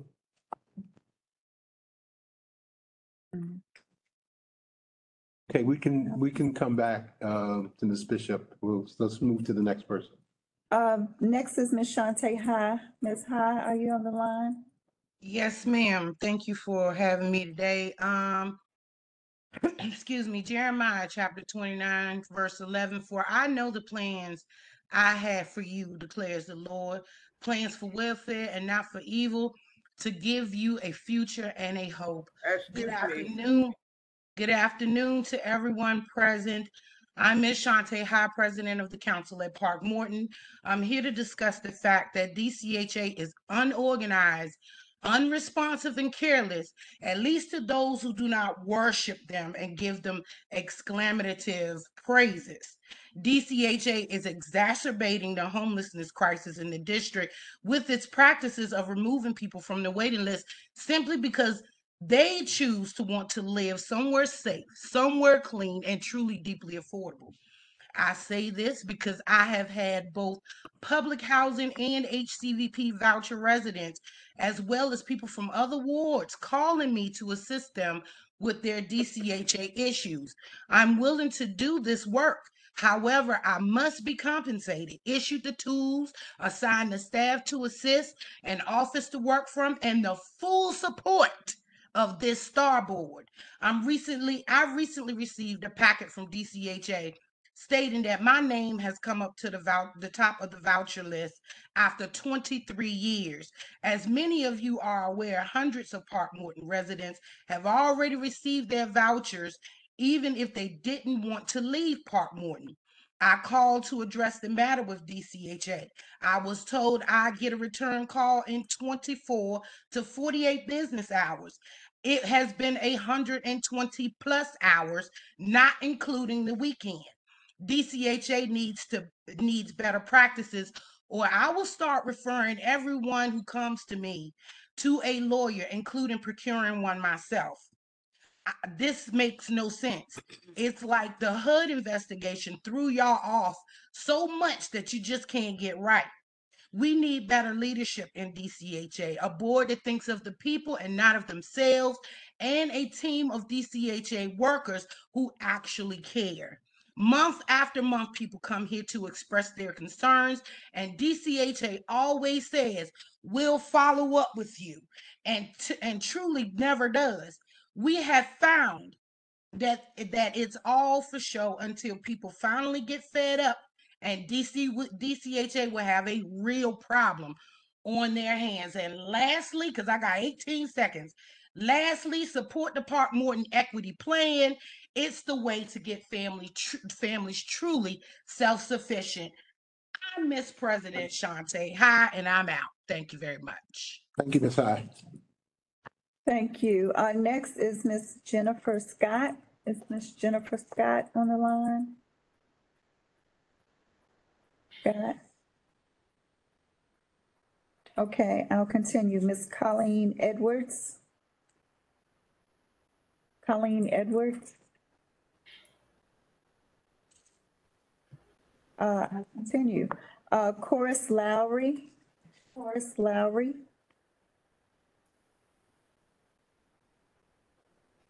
Mr. Chair, that concludes the. Ms. Bishop.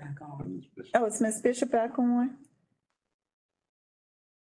Ms. Bishop, are you able to continue your testimony? I would love to continue my testimony. Okay, it was a Wi-Fi problem on y'all end. But just in case you did not hear my last statement, I'm going to repeat it. The quality of life for residents who live with mice and rats outside and inside of DC public housing or inside the apartment units is a horrible quality of life. Stop pitting first of pitting down mulch and flowers and do something about the rat holes that are on the property. Your contractor is not doing the job that they were supposed to do. When I had this walkthrough back in April, I am still seeing the same amount of rats. And I ain't talking nothing small, huge, running all around the property, broad daylight and night. DC Housing, y'all are just as responsible, remember it, for our lives. Of the living conditions that y'all continue to have us live in will cause y'all to sue if everybody signed their name on a petition and take it to the Attorney General's office. I am sick and tired of seeing rats and mice. I really am. They are holes. When we did this walkthrough, I showed the board that came and did this walkthrough, but nothing, absolutely nothing has been done about it.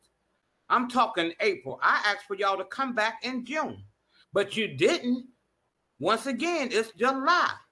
Do I have to call Robert White and ask him to do another walkthrough with cameras this time to put this all out in the public? And I guarantee you, lawyers and cameras will come. And I mean, I want something done about the amount of rats running around every property of DC Housing. Thank you and have a great evening. Thank you, Ms. Bishop. I have, Commissioner Dickerson, I have a question along those lines about rat abatement. We have a big problem in the city with rats. I have a problem on this street with rats. They're digging foundation for a new building at 7th and S. It's a deep hole. It's running all the rats out of the hole. And they're going other places, kind of the same thing we've had when we had the digging of the subway system. I wonder if there is a rat abatement program for this particular apartment, if there's, who handles that? Property management? Yes. Yes, that's property management. So we have staff internally who are actually part of a team that are responsible for doing that. We also have contractors. So we have internal and external so that they can be able to work together to address extermination issues. Not just, I guess, mice and rats, but bed bugs, roaches, all of the. Whole thing. Right. And so, yes, we know that, again, it is an ongoing challenge all the time Always.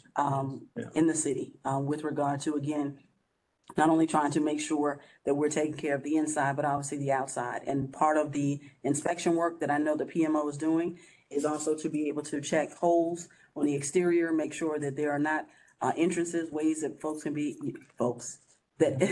that the mice and rats can be able to get in, because that's another way they can be able to get in, as well as sometimes, again, we find the doors are being propped open, things like that. Folks don't think about that, but those are different things that we're also doing while we're doing the inspections to be able to shore up the exterior of the property as well as the interior. Yeah, well, But it is an ongoing issue. it is an ongoing, and you have to be very persistent with it. It doesn't end. May I give some feedback on what she said? Once again, when that walkthrough happened, I showed Robert White and everybody that walked through here with them and I, the hole in the wall, the hole in the basement door. So don't make it look like it's tenants. We aren't saying that, Ms. Bishop. No, I was on the walkthrough with you with Councilmember White. So I do remember.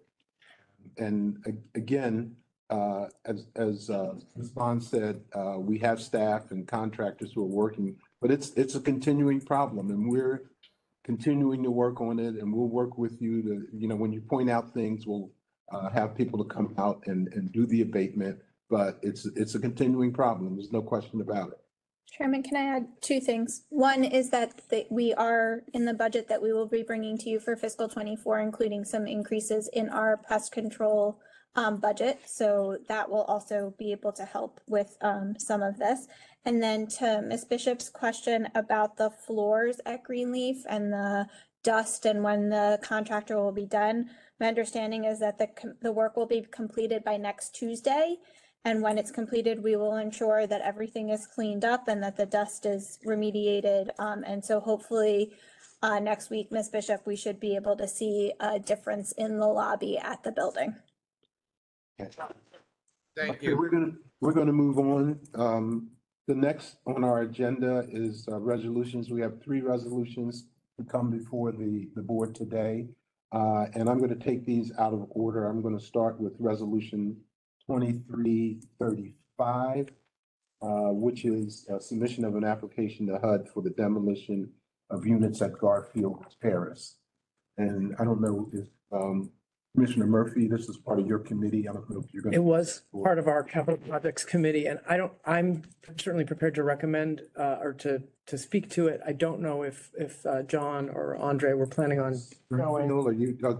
I see Andre. See Andre there. Yes. Andre, could you just walk us through the map? Just very briefly, just overview of what you're proposing at Garfield Terrace.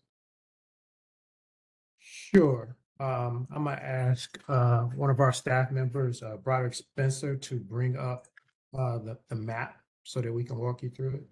And thanks, Andre. And while you're doing that, I can just do a little bit of a setup here. So we're talking about some properties at Garfield Terrace. I want to be very clear, this is not Garfield Senior. We're not talking about Garfield Senior. Garfield Senior will stay in place. We're talking about 51 units. I think they're townhomes. What we're asking the board to support is an application for demo and disposition to HUD.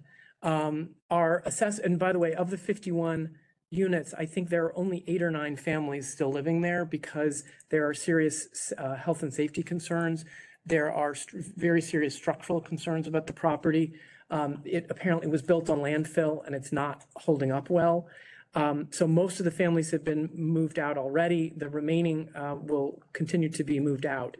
The conclusion by the staff, and they can speak to this, is that it would cost more than to sort of go in and try to renovate these units would cost more than demolishing it and rebuilding it. The most exciting piece of this project that you're going to see is that potentially by demolishing or getting support from HUD to demolish these projects, we would be losing 51 units, but there will be a plan that will potentially get us hundreds of units to replace them. So we're talking about quite a few, expanding density in a place that we think can handle it. It's a very amenity-rich neighborhood. It's near public transportation, near grocery stores, near schools. It's the kind of space that we want to be building units. And so the committee considered this, and our recommendation today to you all is that you support this application to HUD, knowing that HUD will need to evaluate it and reach the same conclusion that we did. And if for some reason they didn't, we'd be back here. And then if they approve it, we will then continue to work with the master planning process that we will all continue to be involved with and see future plans. So this is one of those things where this is one step of many steps that will need to take place. What we're asking for today is to start the first step, which is applying to HUD for the disposition permit. So that's sort of in short, and maybe Andre, you can just sort of fill in the blanks. So why don't we just move to, we have a couple of people who have signed up to testify on this resolution. So why don't we do that and just move to the testimony? William Jordan is first on the list. Mr. Jordan? Good afternoon. So let's see. So I wanted to just raise a few things with my concerns with this resolution. Again, we're moving to HUD to get permission to do something when there's no plan yet. But my biggest issue is I'm concerned that this will move forward in a fashion where we don't have an organized tenant resident association to fully engage in this planning process that's to come. This is kind of the dynamic that plays out. Everybody's gone. So now you don't have the opportunity to really get resident input and leverage and power in this situation. You disempower the residents by taking this method of going to HUD first, emptying residents, and then what we end up with is repeating the same dynamic that happened at Henson Ridge. You end up with a project, a developer, they melt the project is designed for the finances of that development partner, and then you end up doing it again, kicking everybody out or keeping people in. It's kind of, you're not really creating the stability. And as you go to density, the trade-off is families. It's always families. Family size units, family space, particularly in an area like Ward 1 where so many Black families have been displaced. And now we come in with a process with amenities that are really not designed for those families. So, just looking at this from a building perspective, I think you need to yank this off the agenda, do a real planning process, but before that, ensure that you have a functioning resident council. If it's not a resident council, some kind of group that's representing the former residents who've been moved out over the years, as well as those who are going to come. And we got to end the status quo. This is a repeating of the status quo. So pull it and let's do this right, resident first. Thank you. Thank you, Mr. Jordan. Thank you. Mr. Council, Kenneth Council, you also signed up to speak on this resolution. Thank you. My same sentiments of what Mr. Jordan is saying, it needs to be pulled because it's not being done correctly. As you all heard of the young lady that's having a problem down in Southwest about parking, when I was a commissioner, when we started talking about doing something down there at Berry Farms, and I made sure that the senior building would be accommodated, there is no underground parking. These are seniors. If you know the area, you know how wide it is. It should not be for a senior to scramble to try to find parking, which you know that they're going to have to be able to find parking anywhere, then walk back to their building. It was not designed with them in mind. We have 3 parcels of land that still the capper that sits there to this day, and I have not seen anybody say anything. But yet we had 52 properties, and I'm hearing we're down to 43. I've been gone 6 months. Do the math.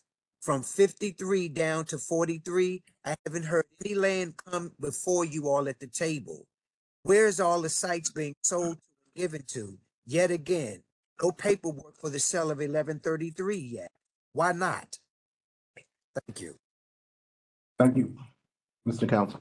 Thank you. Ms. Bishop, you also had comments on this particular resolution? Yes, I'm also asking for y'all to pull it. And my question is, will the remaining families be put in a safe and habitable home? First of all, they do need to be placed in safe and habitable homes. Will you make sure that replacing them when that time occurs, to all past and present tenants have the right to return in writing?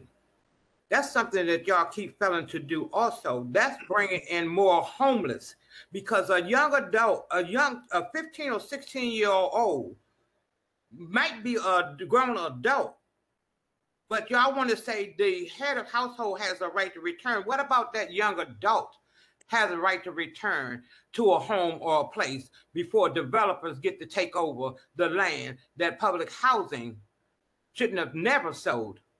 DC Housing needs to stop making deals with these developers, giving them the right before you give fair and equal housing.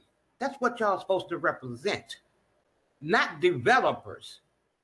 Please keep that in mind and take that to HUD to make sure they agree with that also, and stop making people homeless. And I appreciate that. Thank you.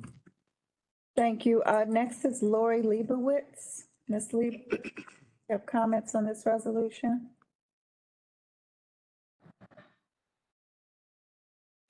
Thank you. Good afternoon, commissioners. My name is Lori Leibowitz, and I'm a longtime DC housing attorney and a longtime resident of Columbia Heights and a neighbor of Garfield Terrace. I've had a number of clients at Garfield's, and I remember reviewing documents in 2018 and 2019 with former Director Garrett. So I'm familiar with the conditions at Garfield family, and I'm not surprised that this resolution is before you. I am surprised and extremely concerned that this resolution doesn't say what will actually be happening with the property. The PowerPoint presentation, what Commissioner Murphy explained, talked a little bit about what's happening to the property, but what you're actually voting on today is just an authorization for DCHA to submit a Section 18 demolition disposition application to HUD with whatever attachments they want, whatever attachments they need. That's almost literally the language. So you're not voting on whether on it being rebuilt, or is it going to be sold, or will there be an investment partner in a 99-year ground lease? The resolution doesn't say. You're writing a blank check to the housing authority with this resolution. As a board, you should know exactly not what's going to be built exactly, but what is the plan for the property.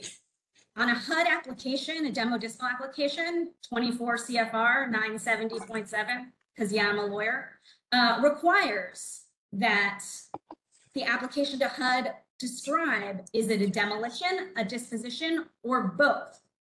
If disposition is involved, what's the method of sale?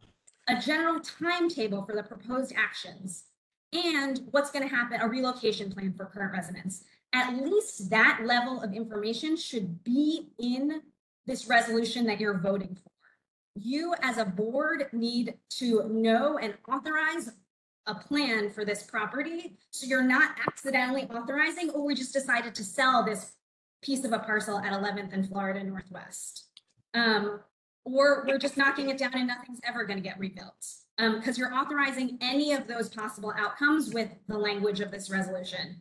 And I hope that you as a board, in addition to getting the details, insist that the resolution, that the plan include and the resolution say that there will be at least 1-for-1 replacement of public housing units that are there. So at least 51 of these hundreds of new units are actually public housing units, and that the residents who have been displaced over the past 5 years have the right to return. Commissioner Murphy already talked about how great this, how well resourced this neighborhood is and how it's an ideal place for public housing residents.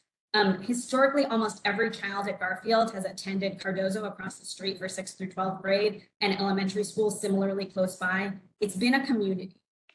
Residents who were relocated before the pandemic were told that they would be able to return to a newly rebuilt property. You as commissioners should insist on one-for-one replacement of these units and the right to return for former residents. And at the very least, it is your responsibility to know what the plan is. Are we just demoing? Are we demoing and disposing? And you should not be approving a resolution that allows DCHA to demolish but potentially not rebuild or sell public housing property without knowing and without authorizing DCHA in this resolution to do whatever it is they're going to do. It needs to have more specifics. Thank you, Mrs. Leibowitz. Thank you. Thank you. Next is August Mayo. August Mayo for comments on this resolution. Okay, I'll move on. Lastly, for comments on this specific resolution is Daniel Del Pelago. Mr. Del Pelago. Thank you. My name is Daniel Del Pelago with Empower DC. This week I've been speaking with residents at Garfield Terrace, the family side. We have many contacts there. First, I want to say though that this housing agency has been very good at displacing residents at these type of properties and demolishing the properties, but not having plans in place about what will happen to the future. Let's look at Berry Farm. Let's look at Cappard. Let's look at Park Morton, where people have been away from their properties for many, many years with no idea of what they'll return to. Let's not get back into that. Let's not do this here, which all the signs are there that something like this will happen, where people will be displaced and will not be able to return. The residents I've spoken to are concerned, have many concerns. I've spoken to residents who have told me that they are being offered properties like Potomac Gardens, which, not to speak ill of Potomac Gardens, but we know that many problems exist there. Many of the same problems that people living at Garfield Terrace family side are experiencing now. So why would we take them away, as Commissioner Murphy says, from an amenity-rich neighborhood to a very similar situation and to a property that itself is going to be redeveloped at some point? So we should do our best to make sure that people, if they want to transfer, are being placed to somewhere that is, that meets their needs and not just any place that you all have open. Another concern I've heard is from people who no longer live there, who were moved. As Ms. Bond said, people were promised that they were going to be able to return. People have not heard anything, that lived at this property or are living on this property about what is going to happen, what their rights are. I heard that there was a meeting that was scheduled this last month, and then it was canceled. The residents from the family side went over to the senior building, were told by the security guard, "What are you doing here?" And the security guard found out that the meeting had been canceled. So residents aren't feeling like they know what is happening and what will happen. They know that they're being asked to relocate to neighborhoods that they don't want to move to. So I think, as many other folks have said, this needs to be tabled, this needs to be thought through, and it needs to involve the residents who will be impacted, who will lose, all the amenities in this neighborhood because there's a decision being made now to demolish it, but no other plans in place. So I implore this board to do something different, to please, I realize that the conditions aren't good there. I've been there, I've talked to residents, but what we're doing right now, what you all are planning on doing now, is not the solution. Thank you. So we may have done the public a disservice by not being able to present, because I think several of the issues that were raised, which are very legitimate, I think are addressed. So it may just be worth just going through a couple slides to do, and there was, my understanding, and I'd like the staff to address this, is that there was a community meeting. It was not canceled. I was told that it did happen. I also would at some point invite the other members of the committee to weigh in here. I heard a couple issues there, right of return and one-for-one replacement. I would have no problem amending the resolution to include those kinds of things. I think those are exactly the kinds of commitments that we're very willing to make. So again, this is, I think this concern that we're proposing to go forward without a plan is a little bit of unfair, because typically in these kinds of projects, we're just following the process, and there are some general plans that can be shared today, and that it's not a blank check. I think someone referred to a blank check. It isn't. It's a requirement that the staff come back to the board and shape the proposal according to our guidance, and we will need to approve those steps going forward. So, but maybe we could just have the staff go through some of the basics, just so we can address some of the concerns that were raised. And while you're doing that, Commissioner Murphy, this is Lori Bonds. May I say that again, resolutions are just for the specific action you're taking today.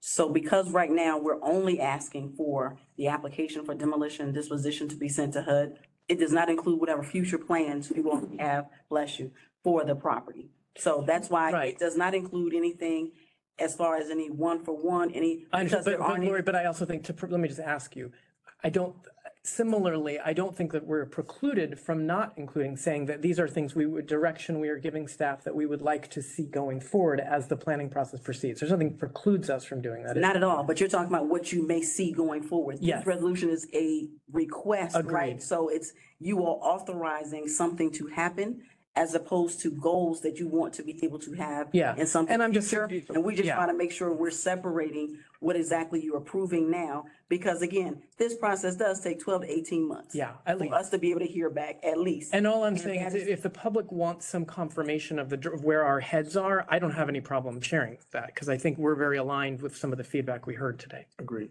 And that's Commissioner Skinner. And just to piggyback on that, the previous board actually had passed several resolutions sort of outlining a process for how we would redevelop properties. And all of those policy resolutions did include things like one-for-one replacement and the right to return. So I don't think that's going to be an issue. No, not at all. Okay.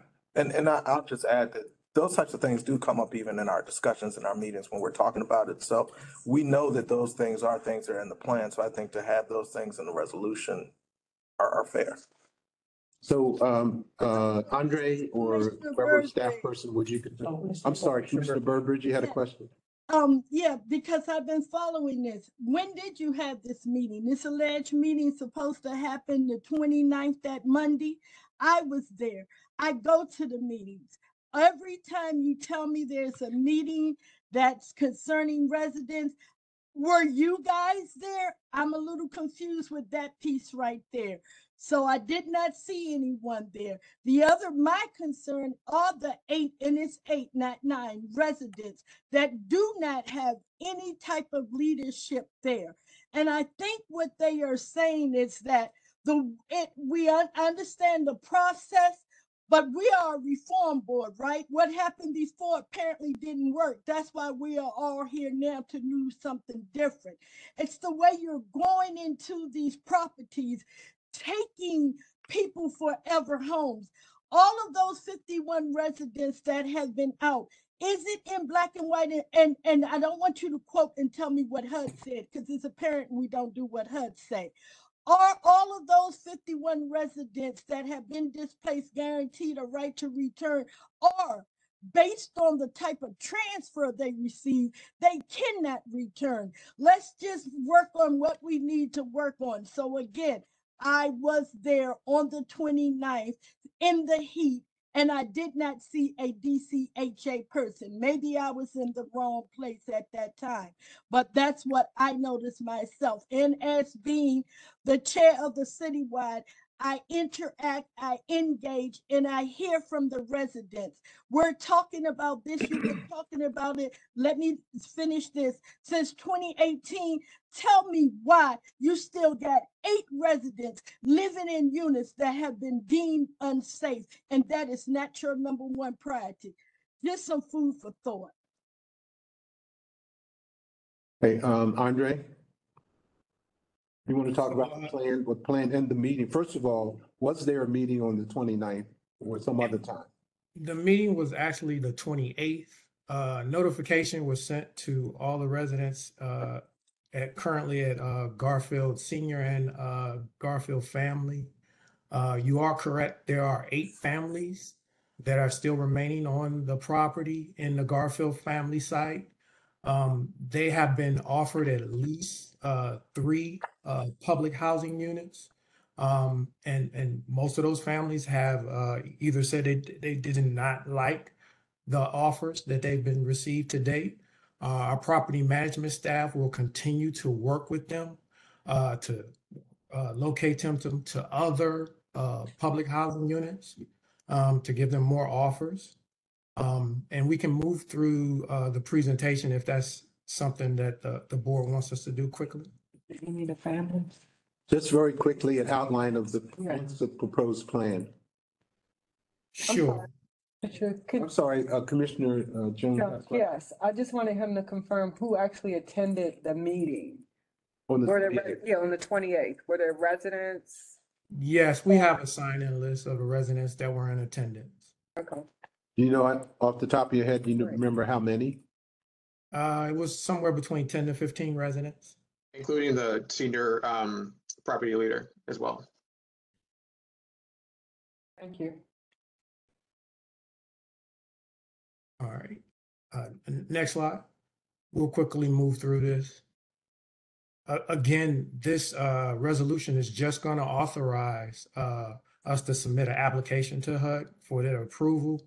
And like Commissioner Murphy said, this is only the first step in the process in getting HUD's approval to demolish the existing property and to dispose of the property.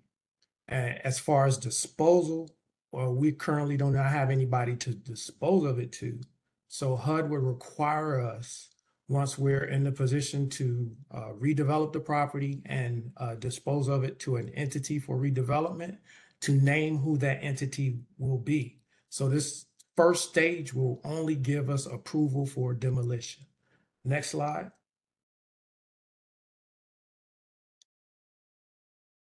So as was stated, this is only for the Garfield family site and one on the map. The Garfield Senior would remain. There's also parking already for Garfield Senior. That parking is not included as part of this application. Next slide.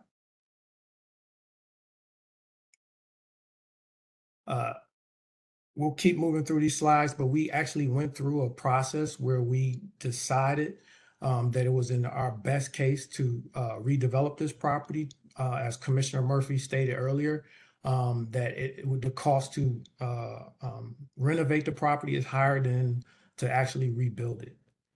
Next slide. And for the Garfield Senior property, it makes more sense to renovate that property. Next slide. You can go to the next slide.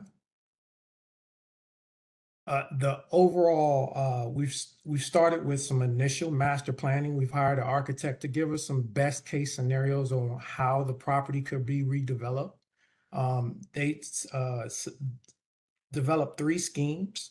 The scheme that you see is the best preference scheme that we would look forward towards, which would provide some low density housing for families where they would have their own door, where it's called an embedded townhomes, as you can see on the outer edges. Again, this is only a preliminary plan. There would be an overall master planning process that would be done with the residents of Garfield family and Garfield Senior to get their input on what their vision is for the future redevelopment. And as Chairman Skinner noted, there is Resolution 1901 that outlines how we redevelop our properties. And one of the principles is 1-for-1 replacement. Next slide. I can speak a little bit about this, Andre. Commissioners, my name is Broderick Spencer. I'm the project manager for the suitability study as well as the demo dispo application. So this was just looking at specifics of what we could look at or get from a unit kind of layout perspective. So taking into account the site layout, kind of access issues, both for the remaining senior building, as Andre mentioned, accessing the townhomes, looking at accessibility issues. We did also factor in parking, providing additional parking, making sure that we kept the amount of required parking for the senior property. So again, just looking at kind of holistic strategy of what we could initially get But again, obviously, we would need to work with residents to identify the preferred outcome. And you can see in the chart that Broderick showed that architects have loaded some larger 3 and 4 bedroom units that could accommodate families to return to the site.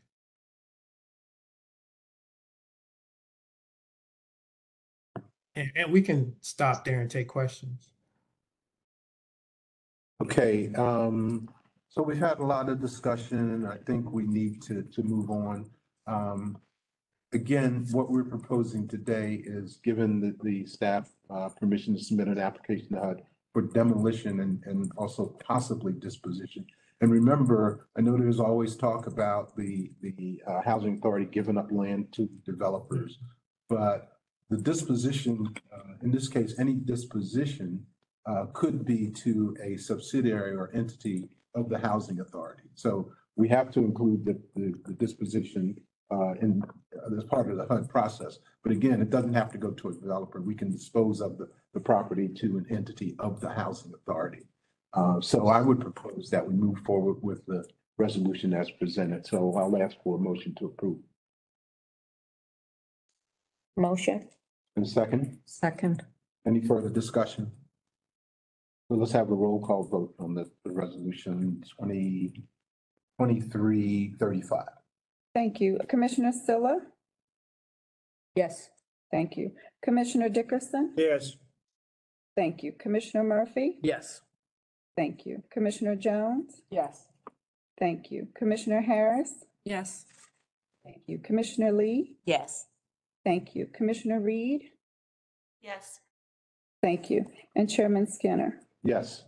Mr. Chair, you have 8 yes. The resolution is approved. Okay, thank you. So we're going to move on to, next is resolution 2336. And this is to authorize execution of contracts for general construction, small to medium-sized construction services.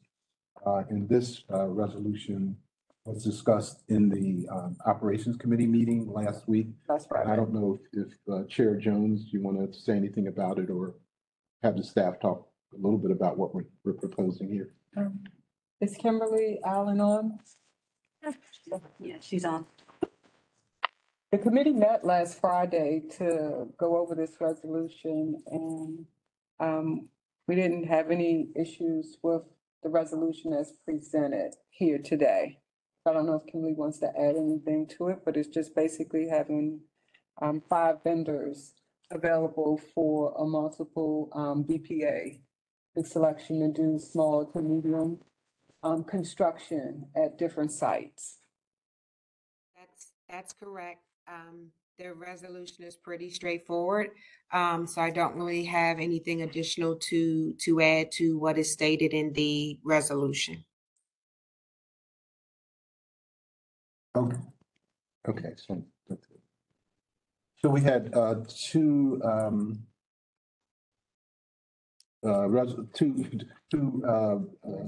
members of the public who wanted to comment on this resolution. So we will start with Commissioner Ken Council. The question is, where's your quality control in this? Do you all have that in place? Can you clarify quality control? Yes, yes, we do Having have some- quality control in place. Okay, thank you. Okay, then William Jordan.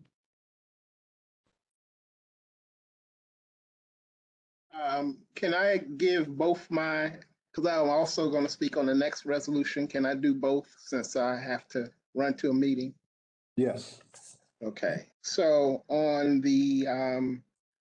this contract, so first, I'm not satisfied with the emphasis on the Section 3 business and resident hiring in this project. So I think you need to actually set aside a concrete amount of contract that will go to resident-owned businesses, at least 10% to make that happen, as well as the employment goal was a percentage I think we actually need actual concrete number. And then there needs to be a process of coming back to this board as well as otherwise to ensure that residents are being employed as well as resident businesses are getting a piece of the pie, even if they have to form joint ventures with some of these contractors. So if they want to move forward, they need to start working with resident businesses and form those joint ventures to ensure that there are Section 3 goals are met. I think this board is making a big mistake, just like in the last resolution. You know, we've heard all that happy talk in the resolution you just passed. I mean, you just ignored our advice, and I hope you don't ignore it here. This is not good enough, and so I'll just leave it at that. But you do need to put some stronger language here. I want to speak briefly on, what is it, 34? Is that the one on the Yes. new executive Interim. or the interim? Yeah. Similarly, there's no strong mission statement from the board to the interim of what you really want to see happen. You're basically saying continue the status quo. And, you know, the status quo doesn't work, hasn't worked for residents. It doesn't. We wouldn't be here if it was working. And so you need to make a statement from this board that residents being organized and included and collaborative in these processes is important to this board. You all, I mean, in the beginning, a couple of residents talked about their economic mobility. And this agency, in its mission statement, has a responsibility for the residents' lives not just being stuck, but how they're going to progress, whether they're in this system or not. And this system is tied to the other housing and economic development in this city.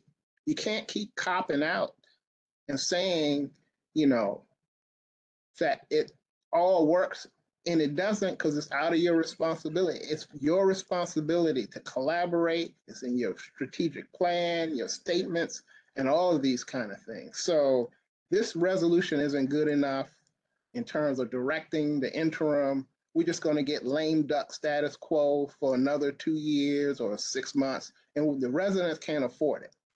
I can tell you that. They can't afford it. We can't afford this status quo stuff. This board really, really, really needs to listen to what we're telling you and stop the candy-coated version of things. Thank you, Mr. Jordan. Yeah. So I would say for the staff, you know, when we do these contracts, we do get proposals for Section 3 hiring or Section 3 contracting and so forth, but we are not getting, at least I haven't seen, we're not getting reports on what would actually happen once the contract is let and the work is done. We need to get better reporting on the actual outcomes with regard to section hiring and hiring staff, but also contracting with Section 3 businesses. We will follow up so we can provide that, Chairman. Thank you. Okay, then we have Patricia Bishop who wanted to speak on 2330. Good afternoon again, everyone. Can somebody please explain to me the difference in the size of small to medium? And how many will the employees will be employed, DC public housing or DC residents for the job? I'm very concerned of the low rate of the Section 3 for the public housing tenants. And what actually do you mean with the sizes of small to medium? What is a number count if you have it? I can speak to that. Okay. Chairman Lori Bonds, General Counsel. So these new contracts will have a roller capacity of about $10 million a year. So that's what we mean by small to medium. So they're smaller than our larger job contracts, which usually maybe 20, 25 million total. So that's why they're smaller than, again, what we would normally have as far as contracts. Different from the previous ones we did with DGS, where again, we're focused on the urgent needs campaign and they're predominantly used for that initiative. These are different, and so, and those were approximately 15 million as far as capacity. So this is smaller because this is 10 million. Thank you.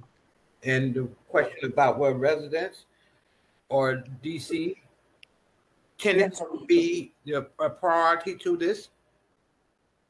Residents are a priority with regard to Section 3. So Section 3 is a HUD program, and a priority for that is that public housing residents and voucher participants are supposed to be provided an economic opportunity they would not normally have with, again, being able to engage with any contractors that we're actually doing business with.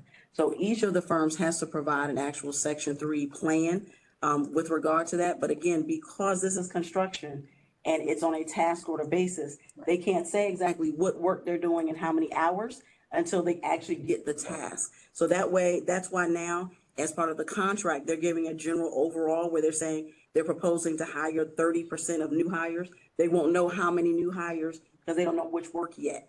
But as the chair has requested, as we start going into the task, we can be able to provide the information on exactly how many individuals have been hired, for how long. The goal is that they are hired permanently and that this is permanent work for them as long as they want to be there.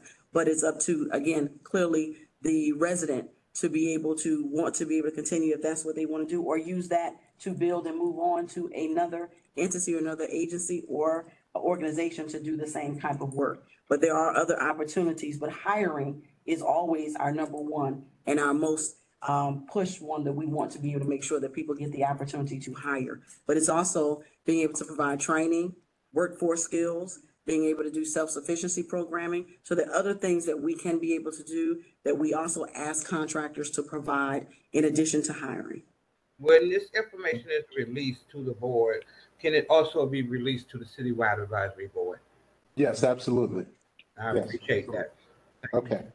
All right. So can the chair will entertain a motion for approve resolution 2236, authorize execution of small and medium-sized contract. Yep. Commissioner Jones, I move that we execute resolution 2336. Second.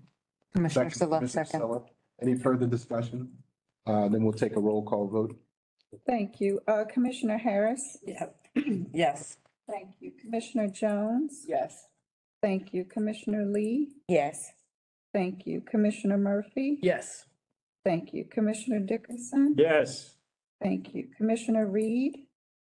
Yes. Thank you. Commissioner Silla? Yes. Thank you. And Chairman Skinner? Yes. Thank you. You have 8 yes. The resolution is approved. Okay, so the third and final resolution is 2334, and this would authorize appointment of Dorian Jenkins as the interim executive director beginning August the 1st. As you know, our current director, Brenda Donald, has submitted her resignation, which is effective July 31st. So this would authorize to appoint Mr. Jenkins as the interim director while we continue the search for a permanent director, which is ongoing. I've mentioned in, I think, the previous meeting that we've hired an executive search firm, Gans and Associates. They have received close to 50 applications for the position. They've done some initial screening and recommended about a dozen candidates to the executive search committee of the board, which consists of Commissioners Skinner, Lee, Silla, and Harris. And we will be reviewing those dozen or so applications and reducing that number again down to maybe 6 candidates that we would do an initial virtual interview with, and then hopefully reduce that number down to maybe 2 or 3 that then the full board would interview. So we are pleased with the progress that we've made to date in the search for a permanent executive director.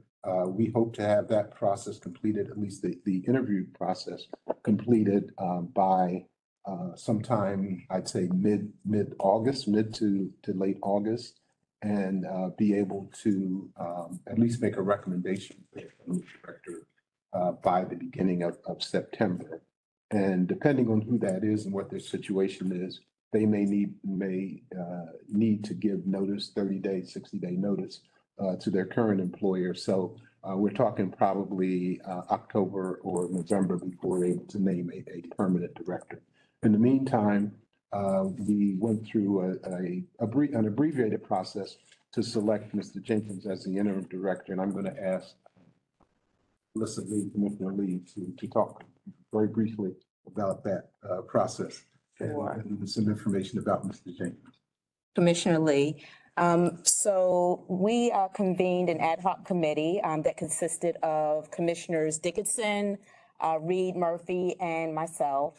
And we considered several candidates and actually interviewed two and selected Dorian Jenkins. Mr. Jenkins comes with very extensive, very broad public housing experience. And in addition, he has been working with the team through NAMIC on the HUD process.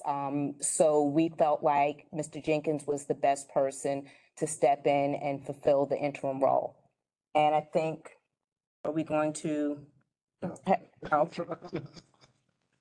So that's what we're voting on today. And I think Commissioner Blackson participated in at least one of the conversations we had, right? She was involved, I believe. Yeah. Just to make sure we get that on the record. Okay. Thank you.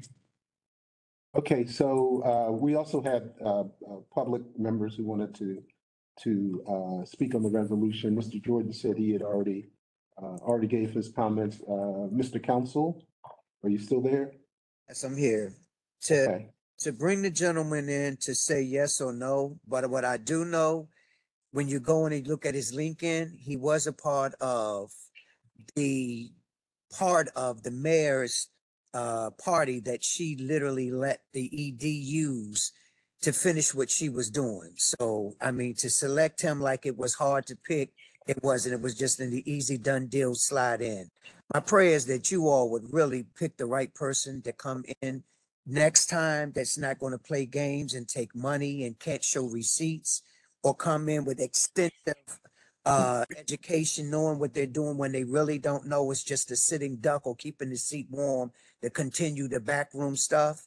To the question that Miss Kimberly Allen asked me, what Lori Barnes had just said and a framework, that's what I meant. I should have said quality assurance, not quality control, but quality assurance. And that's something that we do not have. You all, the board has come in there, even the room that you all sit in right now, even the building that you sit in right now was not a good deal. We have land of our own that we could have built our own board and our own building. And for us to be renting, wasting money when there was money allocated for us to build our own building again is crazy. I don't know if you all know the history, but thank you, Mr. Counsel. That has nothing to do with the resolution. Well, I had to get it in because you all were. Thank you. Last time. Okay. Okay, then, Ms. Bishop, you also wanted to speak to this resolution. Yes, good afternoon again. I have questions. I'd like to know, is Mr. Jenkins going to be given the same contract as Director Donald? That's one question. When the intern, Mr. Jenkins, leave, will he be granted more money or the same amount of money Director Donald has been granted? Please answer these questions as we go on record, please. Yeah, Mr. Jenkins will have a contract. I'm not in public going to divulge what the compensation will be for that contract, but it is a contract. And again, this is an interim position while we are, as I just mentioned, searching for a new permanent director. So it's going to be up and I think it states up to 6 months, which would be through the end of the year. Again, pending when the new permanent director would come. Okay, will that income remain a staff knowledge, or will Robert White be given that income or bonuses to justice and who signed off on them? Will he be granted that information so it can become public? So again, I'm not going to address that here today. It is a a contract. It's a personnel contract between the employee and the agency. Wow. Thank you. Okay, thank you. So at this time, I'd entertain a motion to approve resolution. Commissioner Dickerson, 24. Yes. and I'd like to recommend that we hire Mr. Jenkins as interim director. And I would like to say I've done due diligence and I know a little bit about affordable housing and I think he is an excellent selection. Okay. So second? Second. Second. Now comments. Any additional comments on the resolution of Mr. Jenkins? This is Commissioner Silla. Yes. Thank you so much for expeditiously identifying somebody who's qualified and has direct experience with the challenges that we're experiencing. Look forward to August 1st. Thank you. Okay. Okay, now, can we have a roll call vote on the resolution? Thank you. Commissioner Lee? Yes. Thank you. Commissioner Harris? Yes. Thank you. Commissioner Murphy? Yes. Thank you. Commissioner Silla? Yes. Thank you. Commissioner Dickerson? Yes. Thank you. Commissioner Reed? Yes. Thank you. Commissioner Jones? Yes. And Chairman Skinner? Yes. Thank you. Thank Mr. Chair, you have 8 yes, the resolution is approved. Thank you and congratulations, Mr. Jenkins. So Mr. Jenkins has joined us in the room today. So I'm going to ask him to come forward and very briefly make a couple of comments. That can be a challenge for me.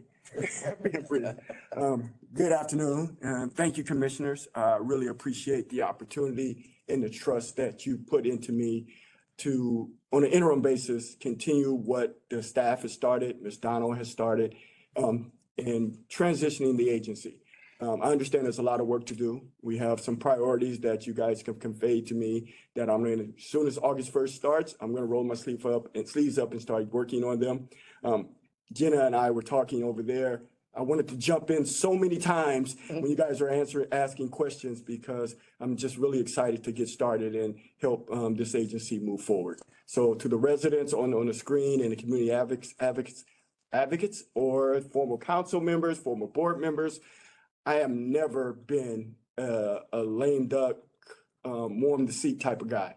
That is not what the board wanted. That's not who I am. If that was who they wanted, I would decline.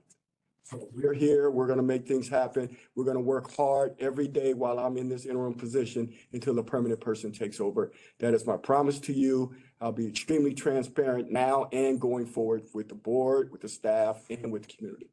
So, thank you again for this opportunity. Thank you. Thank you, Mr. Thank you.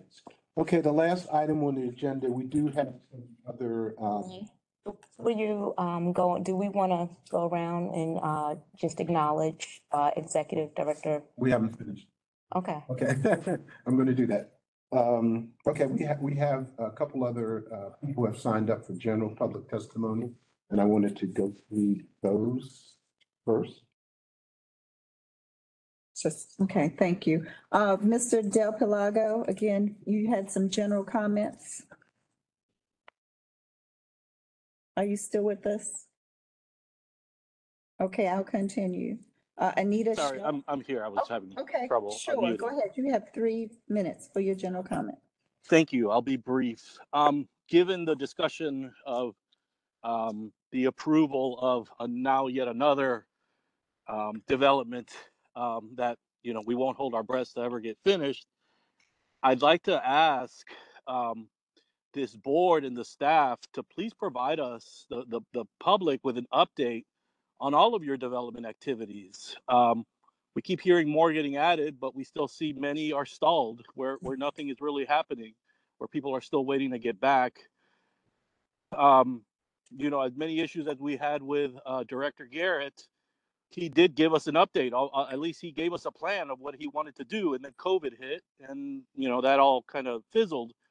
But I would like to, task this board and the staff to please let us know where are you with all of the developments that are currently on the front burner, as it were, but also what plans do you have for the future? Where is this agency moving with its portfolio? Thank you. Thank you, Mr. Del Palago, and I think that's fair. I think we do owe the community at large an update on where we are, because as you just said, we have a number of developments that are in various stages, various processes. And even at the board level, sometimes we don't always get a consistent, continuous updates on what's happening. So I think that is fair. So is all? Lastly, we have Anita Shelton. Is Ms. Shelton on the line? Ms. Shelton? That concludes the public comments, Mr. Chair. Okay, thank you. So that is the last agenda item on our agenda for today. But I would like to take a minute to really just thank Director Donald. She's not with us today. And since this is her last meeting as executive director, we will not be meeting in the month of August. I just wanted to take a minute to again thank her for all the work that she's done in a relatively short amount of time. I think she has set the agency on a course to make things much better going forward, and set in motion a number of things that will improve the agency over time. First of all, focusing on and responding to the findings from the HUD report, improving the housing choice voucher program operations, building the public housing waiting list, IT upgrades, including adding to and implementing the Yardi system. Hello. Implementing a plan Hello? for inspection units and making the Hello? repairs that we've talked about. Hello. And closing down a deplorable building at 1133 and moving us into this new state of the art building, green building that we're in. Hello? So again, I just wanted to publicly thank Director Donald for all that she has done for the agency. Hello. Can you? Lady, y'all did all that talking. Let this lady speak. Nope. Any other comments from the board? I'd like to also thank Executive Director Donald, as well as her entire team. The work done with the HUD report, in addition to maintaining day-to-day, was just an extraordinary amount of work. And Director Donald and her team did a wonderful job putting together, sorting through all of the findings, working with HUD to prioritize, getting the external resources in place to respond and put together a plan of action. And so, again, it's not just the work with HUD, but trying to also balance all of the resources, all of the time, the days and the hours and the days to try to do day-to-day operations, as well as respond to that report. So again, just a huge thank you to Director Donald, as well as her entire staff. Amen. Commissioner Jones and then Commissioner Silva. Yeah, I just wanted to publicly thank Director Donald for all of the work that she's done in such a short time being at the Housing Authority. She came in and didn't, shrug her shoulders at what was before her and worked her way through what she could. And so she decided she didn't want to do that anymore. But while she was here, you can see by some of the results that we're seeing that she had every effort in making sure that she left the Housing Authority in a better place than what it was when she came. And the staff themselves are working towards ensuring that DC residents have safe, affordable, and clean housing. I just think that needs to be acknowledged, that she just didn't come in and sit and keep the seat warm. Thank you. Commissioner Silla. Turning my camera off.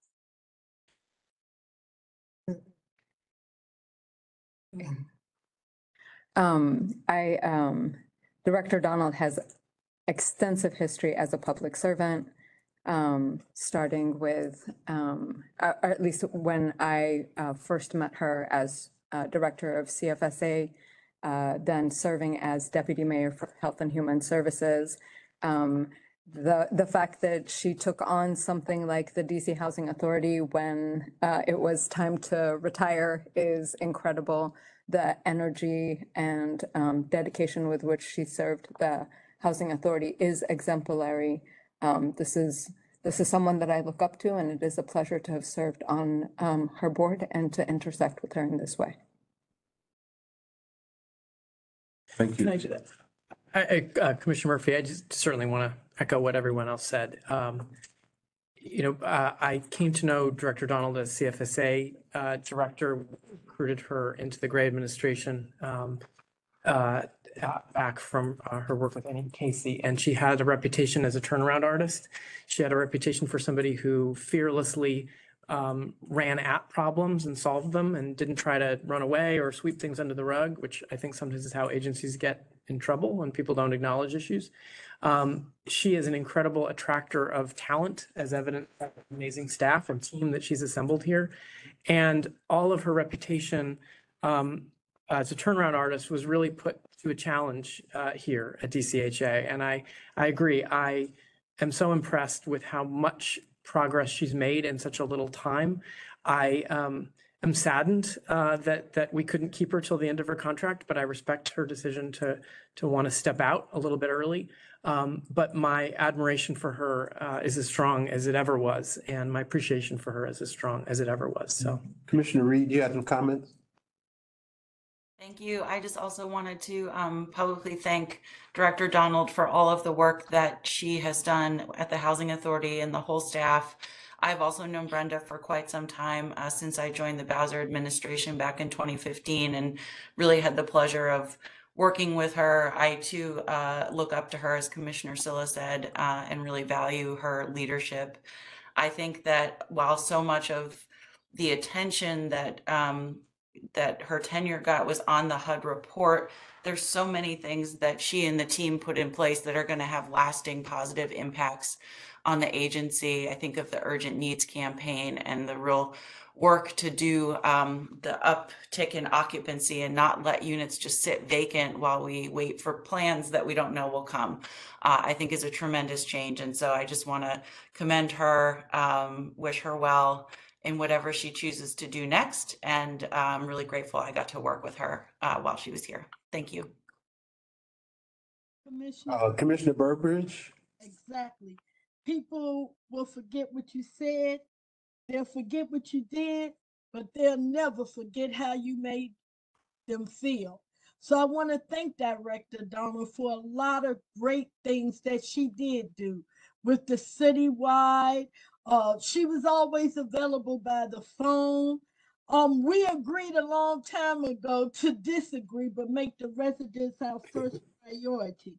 Whatever road she chooses in life, I wish her well.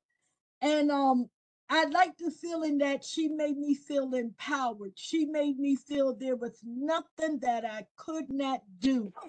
And I'm appreciative of that. I'm just grateful. You know, I wish things would have went different, but they didn't. But this is just a learning curve, and we must continue to move on and do what we need to do for the residents of the authority. Appreciatively. Thank you. Commissioner Clay? I would just also like to thank Director Donald. When I first came into my role in CFO's office, one of the first meetings that I had was with the Housing Authority, and this was prior to her tenure. And to have seen the growth and the change just over such a short period of time from when she came on board is really an example of, as was said earlier, leaving a place better than you found it.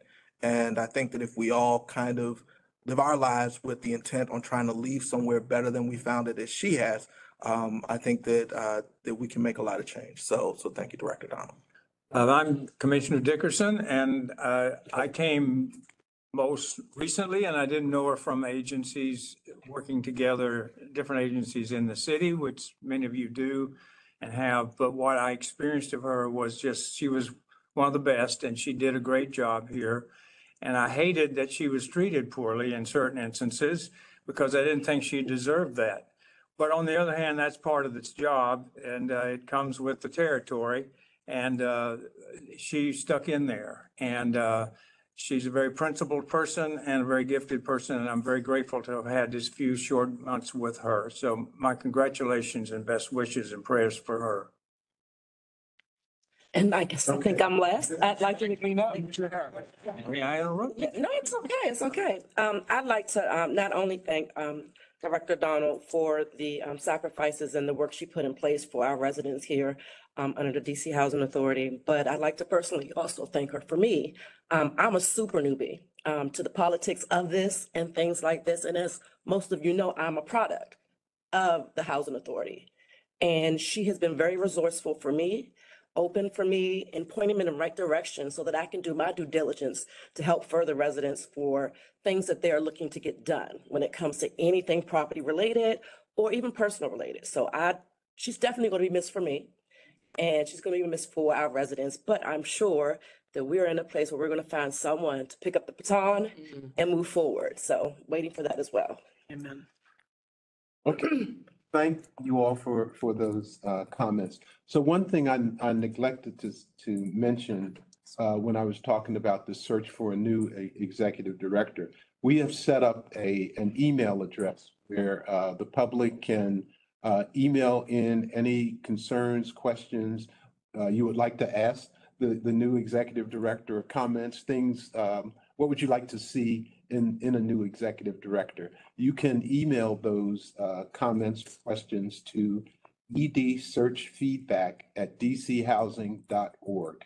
I'm just want to make sure I got the address correct. That's edsearchfeedback@dchousing.org. So we're trying to be as open and transparent as possible in this process, and we want to get your feedback. So that's the avenue to do that.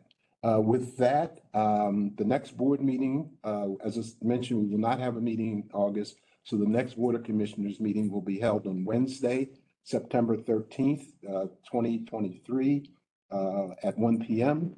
via WebEx. Information regarding viewing or participating in the meeting live can be found at www.dchousing.org. And with that, I'm going to adjourn this meeting at 3:35 p.m. Thank you. Thank you. Thank you. All right.